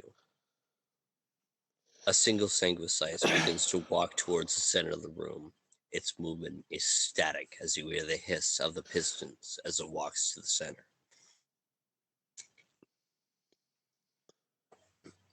The SGSC arrives in the middle of the room. You see its body almost relax as it seemingly becomes more human-like. Instead of like the static pistony movement, it just seems to move more fluid. Unlike the mechanical chatter of the previous voice that the Sanguicide spoke with, this voice is a deep southern, a voice so familiar yet so alien, the voice of violence and vengeance, rooted so deep within the back of your minds. Batman? Welcome, friends, allies, companions, and compatriots. I thank each and every one of you for coming. Everything has led up to this moment. I feel a few thank yous are in order. Ego, Lazarus, for creating the storms that conceal us, even from celestial eyes. Snide cheering and snickers come from the other individuals present. And of course, our young necromancer Emarath for returning the hunter Owen and the great destroyer back to the mortal domain. Lord Zodak, it is an honor to stand in your presence once more. Welcome, great lady of the forge. Your beauty only falls short to your riches. Dark Deceiver Cavalis, thank you for delivering your half of the deal, and I hope we may be able to continue our partnership. Though a few are missing among us. Where is the coward? And where is the mortal? As Volnar says the words of the coward, Orgolan is reminded of the yellow scales he possesses in his pack.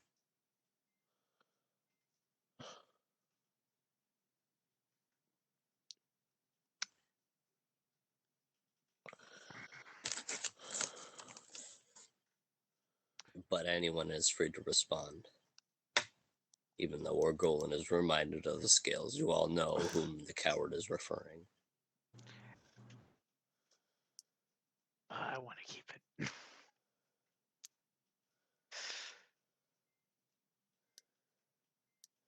Entertain me for a while, won't you?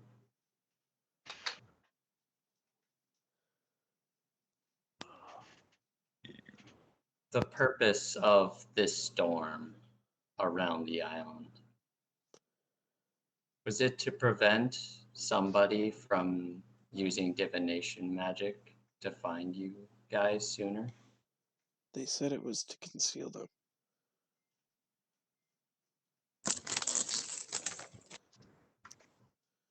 So Maybe to prevent, oh, I don't know, the Holy Lore Keeper from getting here?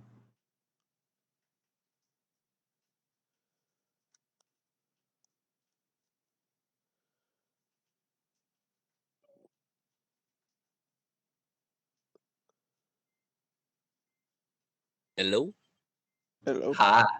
Hello. Okay, sorry, you guys cut out for me for a moment. Everything's okay. Did you hear what Jonathan was saying? Yeah. No, I did. I heard the tail end of he mentioned the Holy Lore Keeper. Did you say anything after that?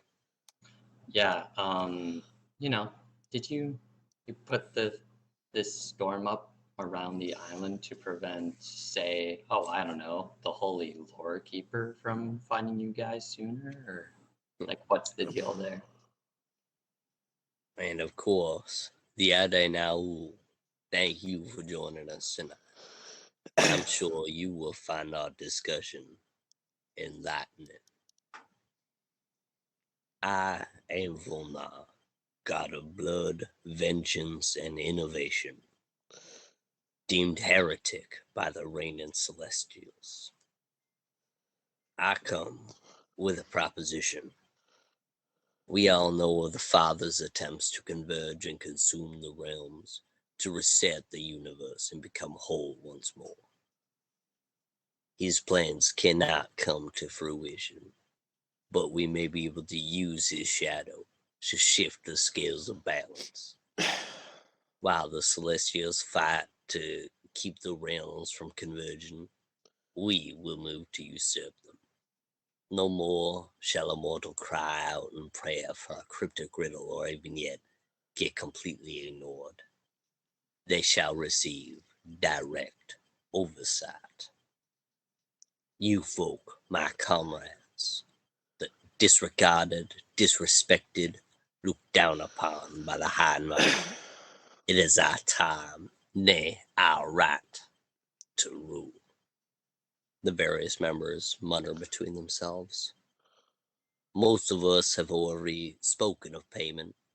Cavalis, I present to you Malice the Godslayer, a weapon of my own creation from the age before time, recovered by the efforts of Lazarus, curator of the Ancient History Museum of Nundaria. You see two Sengoscythes walk towards the platform with the heretics bearing a pitch-black bladed Zweihander. The blade easily over 6 feet, a glowing crimson ruby laid in the hilt, the handle wrapped in a stained burgundy leather. Asherati runes are carved out the blade.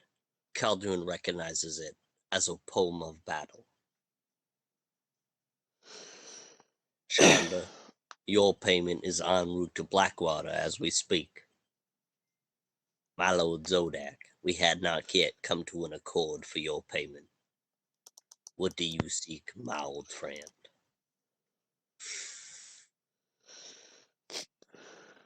The scrolls of time, along with the heads and hosts. The smell of rot fills the chamber as Zodak's voice echoes throughout the chamber. With time, my lord, which thankfully is on our side. My dear ones, with this decree as a pact and a promise, I name us the Vainglorious X. Which brings us to the young eccentric Adenaul. Might I propose a deal? Just a quick DM question. It's the Vainglorious Axe. X, just the letter X. Okay. Oh, that makes sense. Okay, thank you.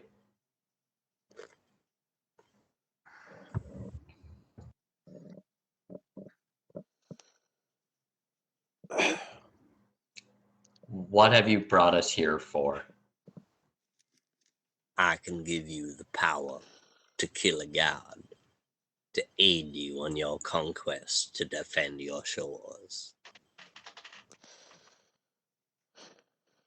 Oh, really? And in return? I want the right to one of your souls.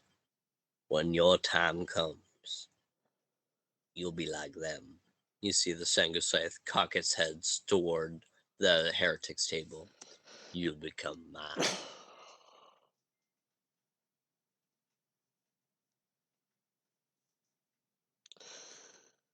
So, you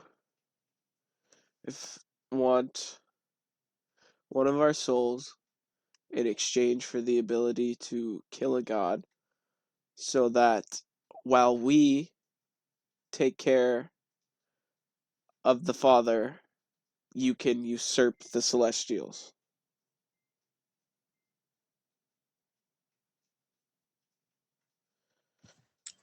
What you do with your power is your own.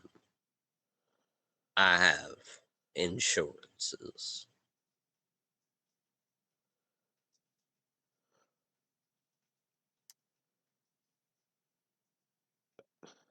Do you wish to possess the power to be able to defend your home?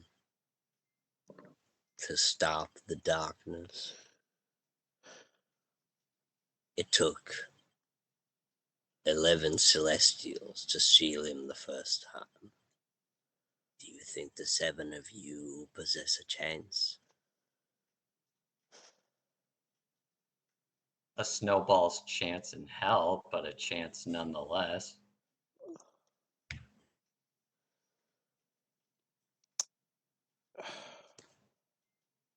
So how are these terms gonna work? Is it gonna go by mouth? Is it gonna be a verbal thing? I'll kind of chuckle and I'll be like, I assume a deal sworn in blood.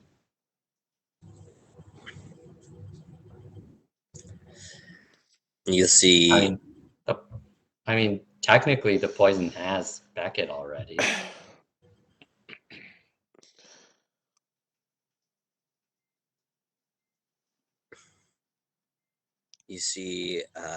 Knees kind of he's come back visible at this point that now Yeah. you've all sat in your chairs, and he kind of like shrugs his shoulder kind of like sheepishly and says, I would not joke about such a thing.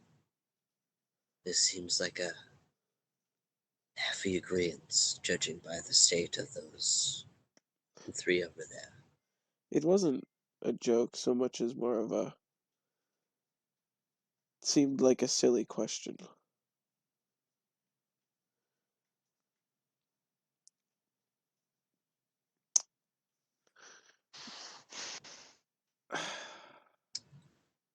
So, say we make this deal. Is the power bestowed solely to the one who trades you their soul? Or will we all possess the ability to kill a god? I shall give you all a fighting chance.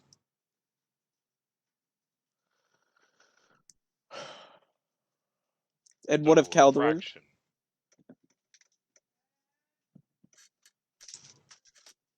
The plan has changed. Calduin is free to do as he chooses.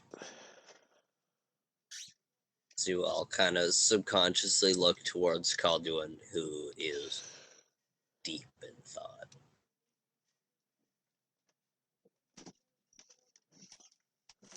Not before he was your guy's punching bag. So He's always been my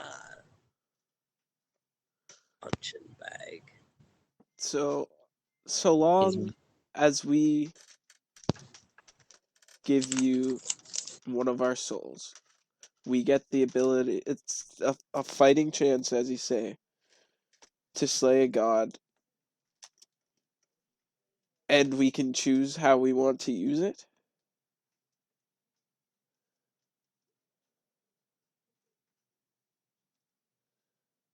My young knight of the hand of justice. Did I say slay one god?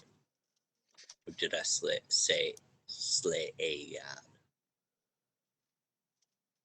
god? What? Did I say slay one god, or did I say slay a god? I'm not sure I understand the difference. Thinking. Oh, like you're saying, like the like lasting ability to kill celestials rather than just kill one god. Okay.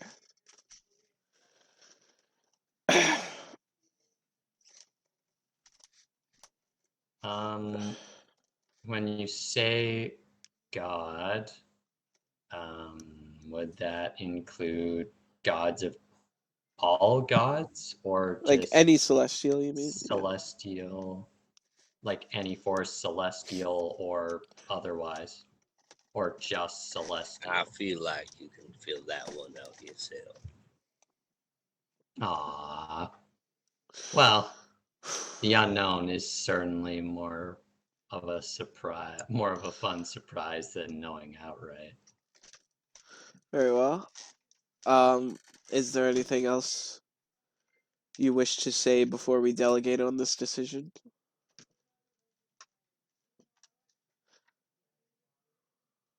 We shall talk later. For now,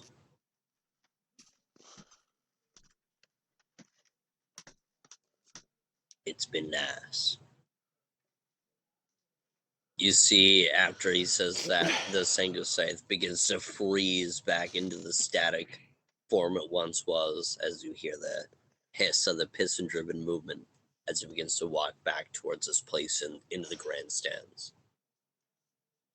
You see the double doors open with a few more Sango Scythes and purging through, carrying large platters of food, some as large as carriages being carried by 4 Sango Scythes.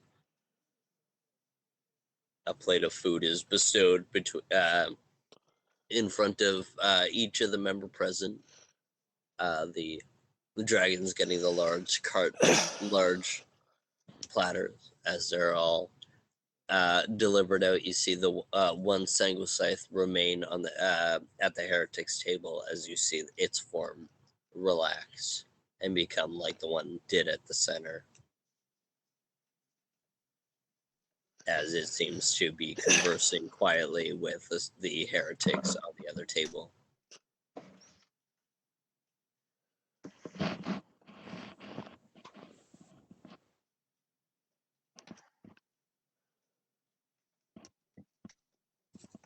You guys may now discuss.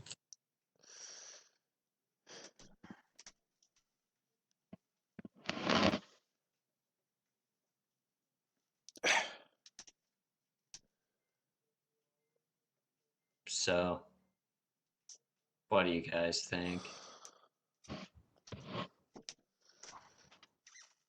Yonatan, you are a tier of Palor. Whatever you're thinking, get it out of your head.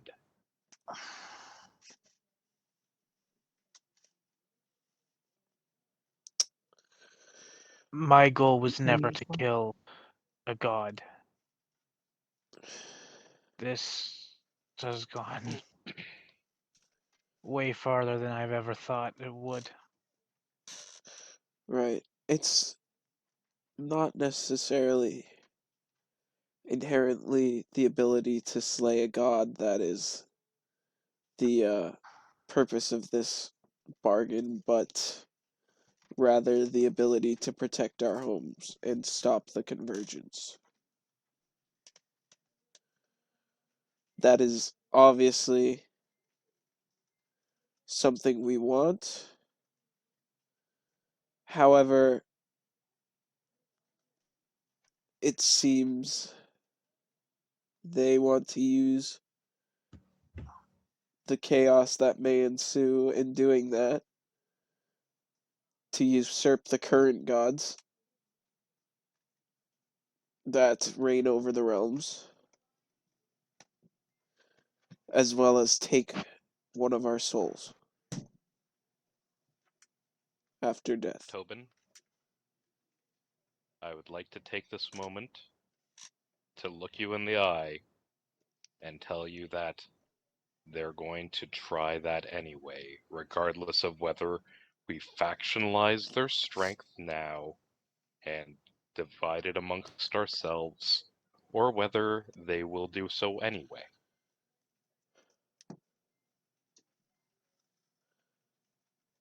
Right. Evil does not pause. Evil does not restrain. Evil does not temper itself with satisfactory knowledge of what they have accomplished. Instead, it looks to what it stands to gain again, and again, and again. And naturally, that's the issue. We don't know what a world like that would be like. But we also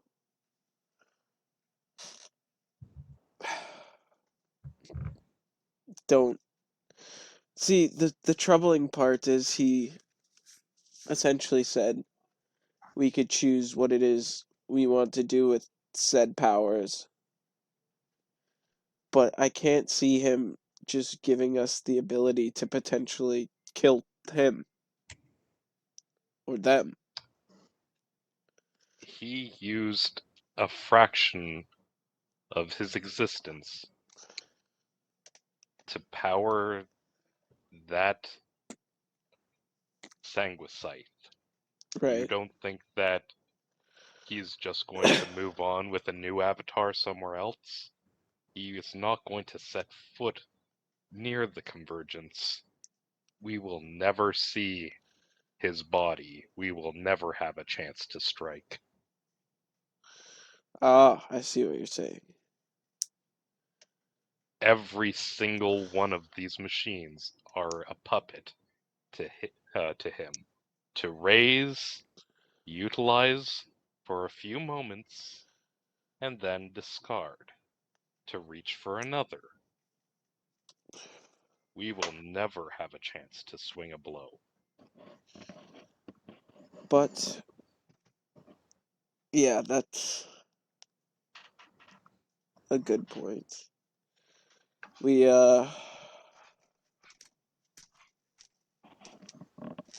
you have to wonder why it is there. From what we know about Celestials, supposedly, or I guess from what I maybe understand, is that typically most of them won't interact with mortals due to the writings in the Scrolls of Time. Zodak said he wants to gain the Scrolls of Time, so perhaps there's only a limited amount of stuff they can do until we were to take care of the Everdark. And that's why they want us. So, although technically it would be beneficial for us to obviously stop the convergence, maybe they need us. I can't think of any other reason why they'd even strike this deal with a couple of lowly mortals. But I also don't know if that's law or if that's just what Celestials like Paylor or others choose to do and not interfere with the scrolls of time, or if they physically can't. It would make sense as to why Zodak wants them. Because then perhaps he could change that. At this point, does Jonathan know that he has been, like, what we discussed earlier about Jonathan, like, just out of character? You're muted. You're muted. Which is, fill me in. Sorry, I'm not placing what we were chatting about. So earlier we discussed lore bits about Jonathan and that how he is like he was like in essence in a slumber for some time, and then he got called upon by Paylor for a greater purpose. I would say you would have filled in that gap, yeah. That you were in a slumber for a period between you leaving your village and waking up on the shores of Blackwater. Okay. So would that would lead me to believe that as long as Paylor is still around, and whatever purpose that Jonathan has to be filling out is still needing to be done, he could theoretically live forever, would he not? What, like you're saying you can't die? Like can't be killed, or could just live for... I could theoretically live forever. I would say that's a hypothesis that Jonathan could come to on his own. Whether I can confirm or deny it, I cannot. But the fact that you did pass through a period of time where you were transported 1,000 years in the future, waking up on the shores, and then within a few years from that, meeting the Ade Naul and becoming on this adventure, learning who you are, and then now showing up here. Okay. So whether your immortality idea is true or not, I cannot say, but that is what you can draw, what I can tell you. Okay. Yeah.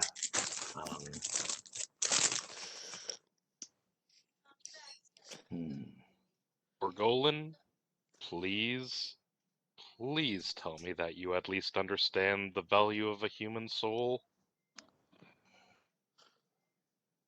That you recognize that you are not in a position to sacrifice yourself?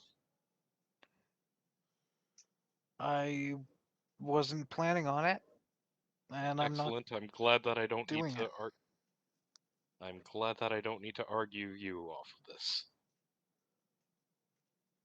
I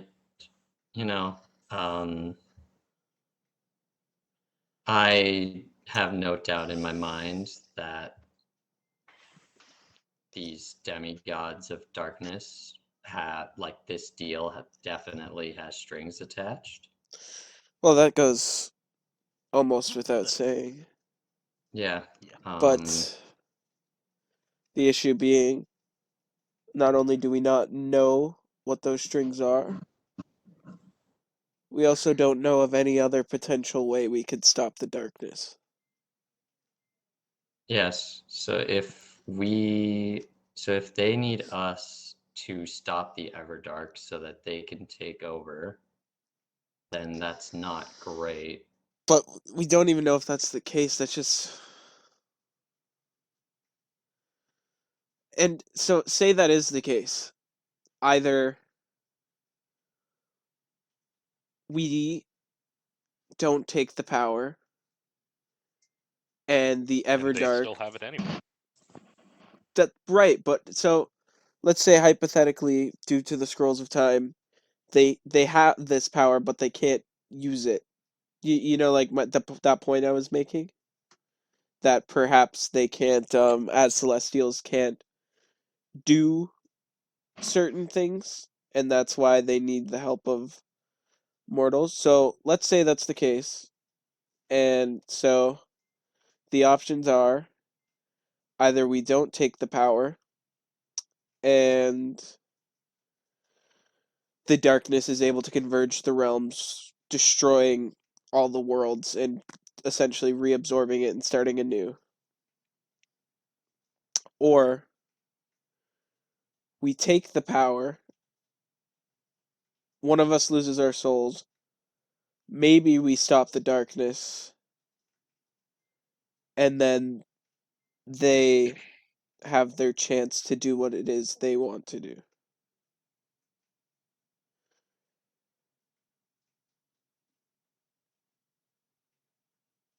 I don't know what our options here are.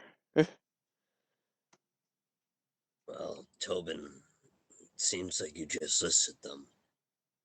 And if worse comes to worse, you all know it has to be me.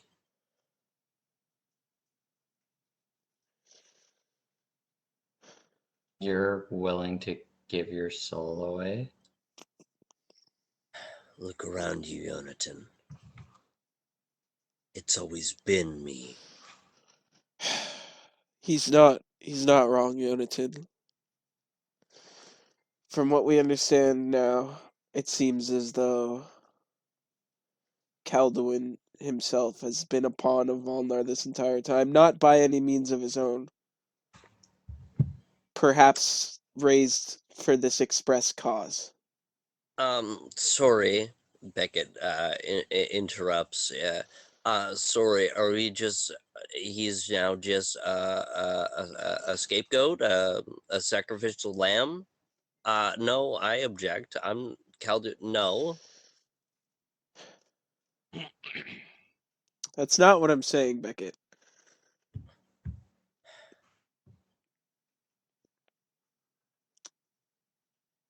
What? Do you think any one of us would like to just sell our souls to fucking demigods of darkness just so we can save our realms? No, it's, this is obviously a pretty hard decision to make. And if Calduin's willing to do it, he's willing to do it. I know I'm more than willing to do it. As am I. What if I'm not willing for any of you to do it? Well, then that's too bad. I don't If care. I say I'll do it, I don't have anything left for me. Beckett, you are helping to keep these people together. If we go ahead and lose you, then it's not going to fare any better. Alistair, I'm struggling keeping myself together. I have 2 Celestials haunting my every thought. Then why do you want to add the Dark Lords to them? If it gives you an edge, it doesn't matter. You all are the capable ones anyways. So that's not true, Beckett. So we wouldn't. That's think not. I don't. it's all about who can provide an edge. I'll do it. You'll do it, eh? You hardly know us, Yes, Alistair. I will. I already know what's in store for me. I've got shards of soul theft silver embedded in my chest. I am as good as dead regardless when I die. What does that mean? My soul is going to be absorbed into a small shard of metal that got stuck in my chest when I was trying to defend my village years ago. So, That's why I told you so long ago that if I should die, incinerate the body and destroy anything that remains just to make sure that it wouldn't be able to be used for whatever purpose. I'm going to be stuck regardless. Either I'm going to be stuck in a tiny shard, or I'm going to be working to an end that will actually aid all of you. Either way, Or you'll I end have. up being a murderous fucking zombie like the other fucking weirdos up on that stand. The time Are that you I willing to spent, give that power to the enemy? the time that I spent in the afterlife, I recognized was going to be the only time that I was going to see this paradise provided by the gods. I was dissatisfied with what I saw there anyway. If I have a choice between sitting around inside of some miserable vat of dismay inside of some dark cave, if I'm going to be forever miserable hunting down wild animals inside of the fields, no one that we saw inside of that place looked happy to be there. At least if I do this, then I can guarantee each of you will be empowered and that there will be protection for the realms. I'm just a merchant. You lot are the heroes. A pretty kick-ass merchant who's slain a dragon. I did no Alistair, such thing. Shut up, Jonathan. Alistair, I hate to disagree, but did you not also have a candle on the floor? Yes, you are not, but just although I see where you're coming from, and our travels together have been short, you are not but just a merchant. Your soul is as doomed as it may be, is just as entwined in this story as ours are. Sorry. Then find the shard before I die. I'll do it. What? Like I assume you were Alistair, just it like has to be me. no, I assume you just like announced that to the people. Like, or were you saying that to us, or were you like yelling that out? I'm yelling it out. Okay. Alistair, what? What's there like? Did they say anything? Like, are they reacting to this? A few look towards you, but no one actually seems to react. Okay. You Alistair, see Cal doing it. we're It still has to discussing be this. me. Heroes can retire. People disappear. Look, I don't know who you are, and I'll get filled in later. But everything that I've been through, everything that I've gone through, I too was resurrected. I was resurrected for the purpose. This is that purpose. How can you possibly know that? Why is it? Because everything has led to this moment. Why did they coax you here with me? Why is there Ashrati symbolism? Why? It's because of me. But why is it that your soul doesn't deserve to rest any less than ours might? If you understand what I'm saying there. I haven't felt rest since the day I woke up. I have accepted that I will never feel that rest. It has to be me. Do you understand the entire coaxing? Do you understand part of the deal that Cavalis and Volnar had? It was to get you here. They need you through me.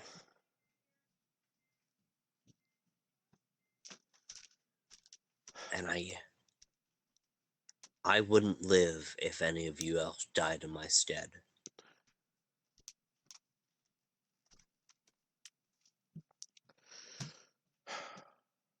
If you're really sure So that you're okay with this.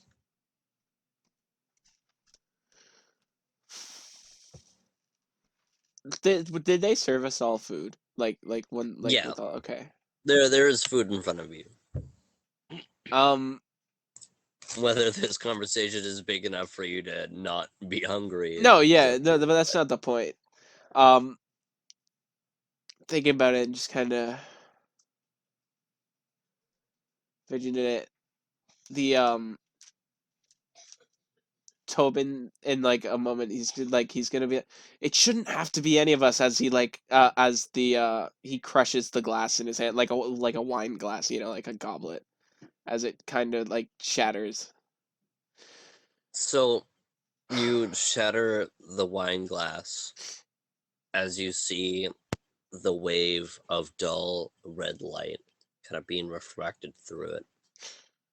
In the instantaneous moment that you crush the glass, you see a small beam of a bright blue light. You look up towards the army of Sanguisice, looking at the hauntingly vacant, glowing red eyes. One of the Sanguisites mysteriously have bright blue eyes. A suave voice emits from its voice box. The voice of Mr. O, Osiris. Seems like my RSVP was lost in the mail. Who am I kidding? I'm on the postal service. Unfortunately, I'm just stopping by to pick up a few friends. You see the Sanguisith at the heretic's table speaks with Volnar's voice. The gesture of calamity joins us at last. Welcome, demigod of chaos. You see a cyan projection of the mysterious pale blue-skinned elf with shiny silver hair flows out of the Sanguisith and flies towards your table. Is that boat of yours ready? I'll pull the boat out of my butt pack and see if it appears to be repaired. You look into the candelabra's bottle and see it almost complete. The sails are just slowly sewing themselves back together. Nearly? What? How? Well, we'll just have to improvise. Ready to fly, idiots? I said fly! As he flicks, the projection flicks his arms out as the clock suddenly explodes outwardly. As you feel the whipping winds of the hurricane whip into the building. Now come on now! What How do all of you react to being ordered to fly? what is he currently flying? Like his projection, I guess. His projection is floating. What oh well, like is he doing like he said okay fly? Is he doing like a gesture or like? He's kind of gesturing you to get the fucking fly Oh out of the fuck it! window. He's not like giving you flight per se, but he's like telling you to fly. I'm gonna grab. I don't know what's happening, but it's better than this. Come on, guys! I'm gonna grab Calduin and jump out the window, or jump out the destroyed portion of the tower. Yeah, Yonatan is just gonna stand up from his chair, and then it's just like he just says, "Oh, well, just one more thing. Let's see. I'm gonna Where grab did Yonatan. No, let me do the bit. do the bit, but don't do anything stupid. Oh yeah. Hold on. I see. Let's see. Where did that go? Oh, I found it. Oh, I'm so sorry. And then just turn into a regular. Oh yeah, I see that. Yonatan, go. As the middle finger comes up, you see Tobin grab towards the back of your jacket and jerk you as you're like, oh, and as you're jerked, you suddenly kick into gear and transform into a bird. Alistair, it looks like none of us are dying here. Come on. Oh, Orgolan. Quickly, what is the back? Is the back of the chair solid or is it like textured? It's in a some solid way? back. Okay, so I kick the back of the chair, trying to break it, grab it, and then jump out the window, preparing to hang glide.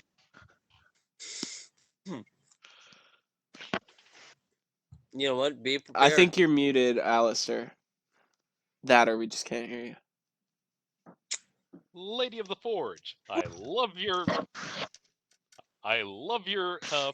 production. I hate your ethics. I'm out. Until And next time. I'm holding on to my my harpoon. Yeah, just kind of until next time, guys. And Tobin's gonna.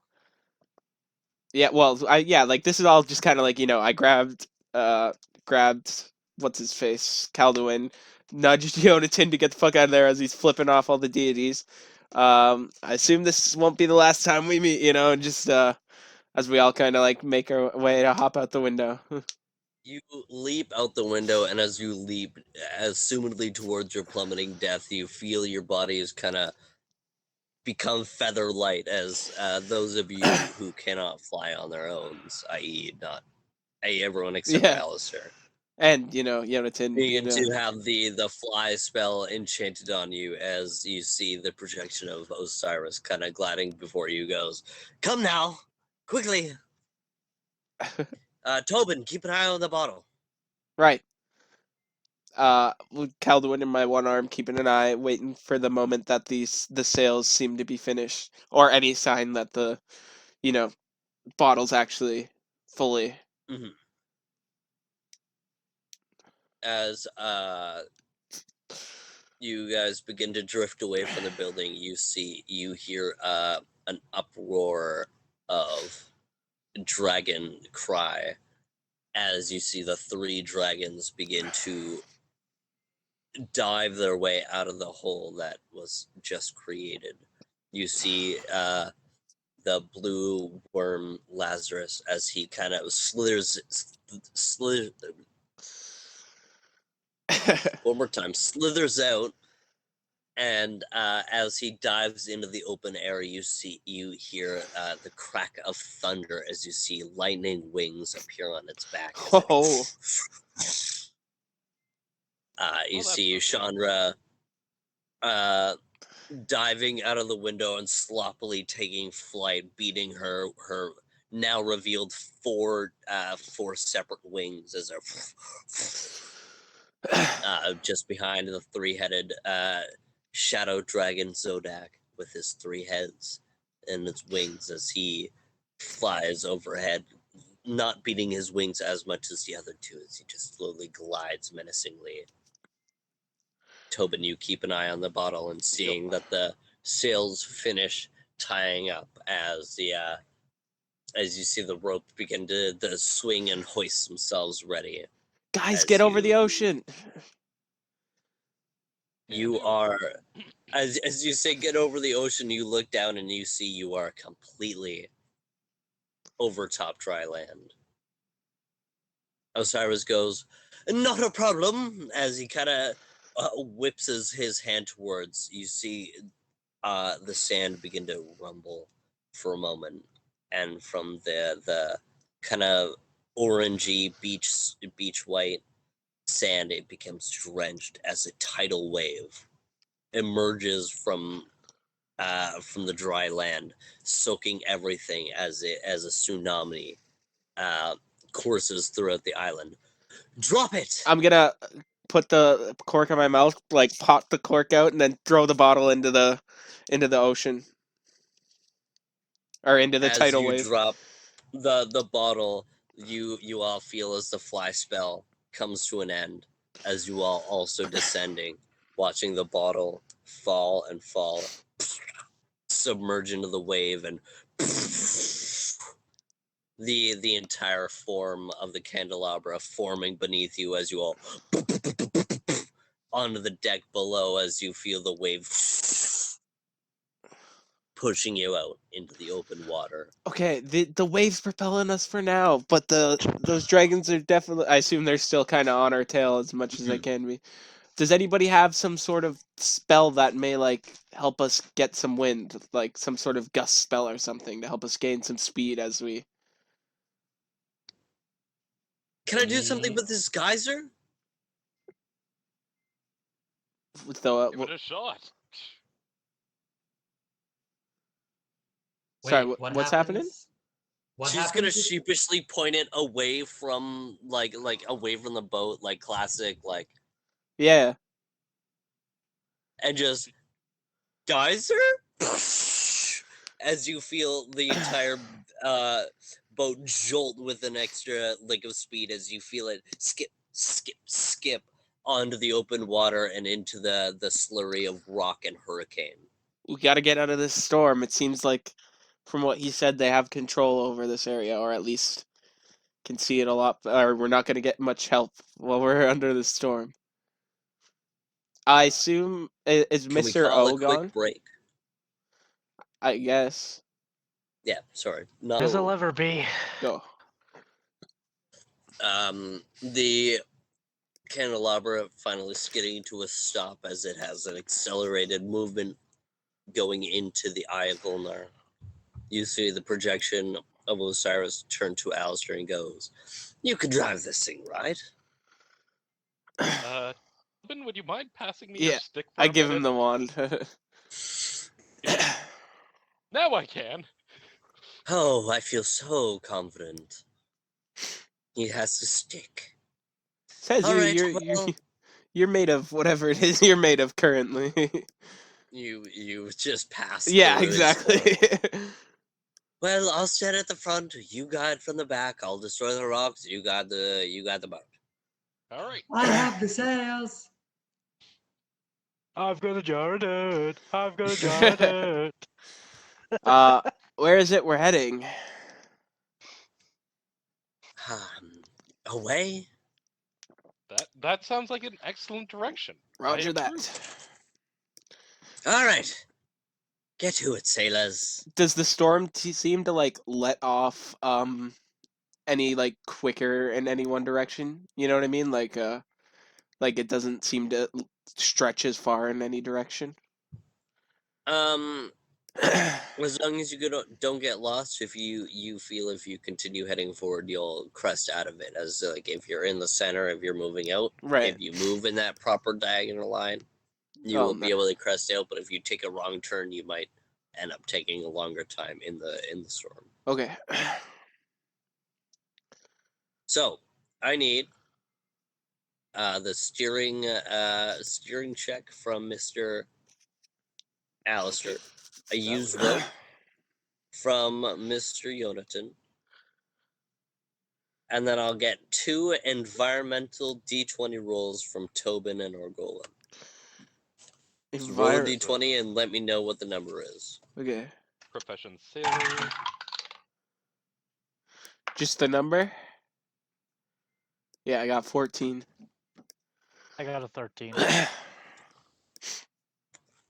37. Wow.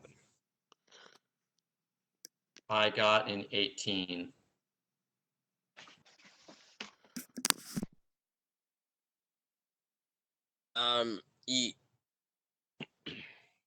Osiris, Alistair, and Jonathan begin to work in unison, hoisting the sails, steering the boat, carefully guiding and destroying any boulders in your presence as you smoothly guide the candelabra through the hurricane.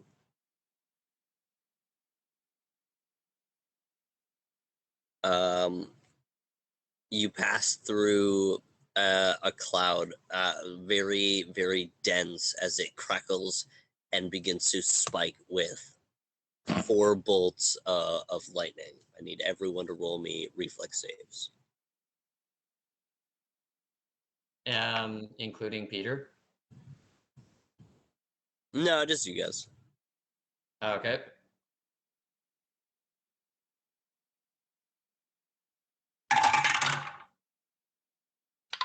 I'm going to use an inspiration point to reroll that.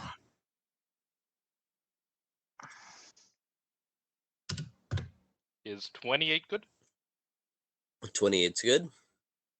All right, I pass as well. Oh. I got a 29. Dirty 20.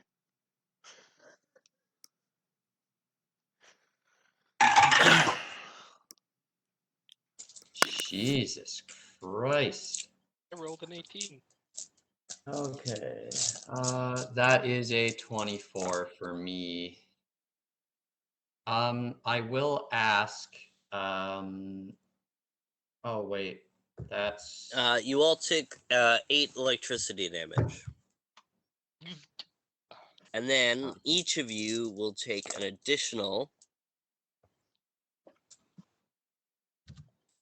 5 electricity damage.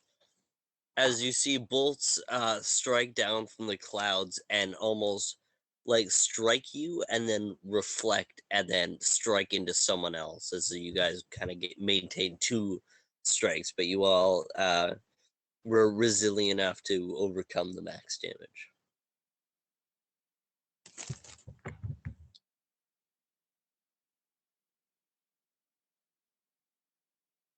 Let's avoid the electroshock therapy moving forward.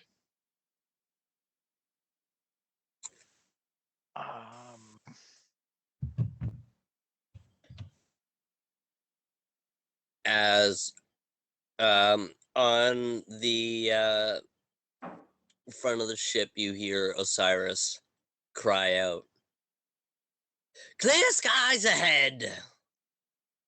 As you all look forward and see, cresting through the misty, dark storm, you see a bright blue shining sky with the sun beaming through. The candelabra crests through the storm, still rippling from the momentum, slowing in the now calming waters.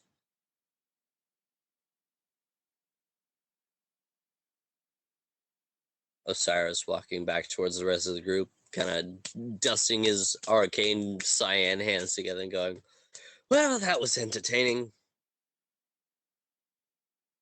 Kind of got struck by lightning, but whatever. Well, that's the cause of being solid, huh? Yeah, exactly. Could have been worse, Jonathan. Yeah, no kidding.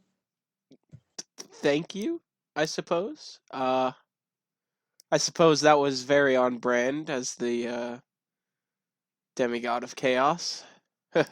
But we appreciate it nonetheless. I mean, I would shake your hand, but, well, you're kind of a phantasmal force right now. In times of war, my children, one must choose a side. Well, seems you've chosen yours. I'll see you at Chaos very soon. Happy bloodhounding. Shoots you a wink and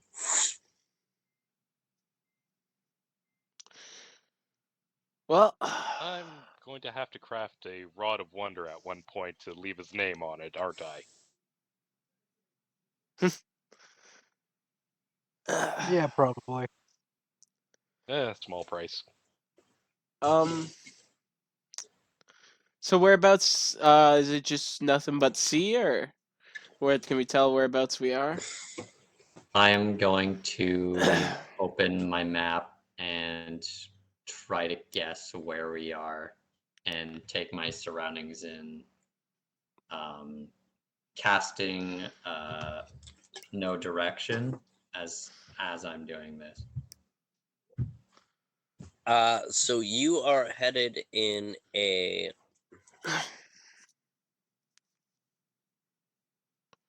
I'm gonna see if I have a copy of the map in notes here. I do. Okay. I think we need to go southeast-ish from the storm, unless I'm confused on where. Yeah, you guys are heading in an eastern direction. Okay. So we need to turn. Where's Kay's place? We're not going to Kay's place. We got to go save his bloodhounds. Oh, right. Gotcha. So we got to I'm all turn for it. slightly southwards. I am all for any direction but back there. Yeah, so if we're going eastwards, I'll kind of point off to the right. We have to go that direction. Can do.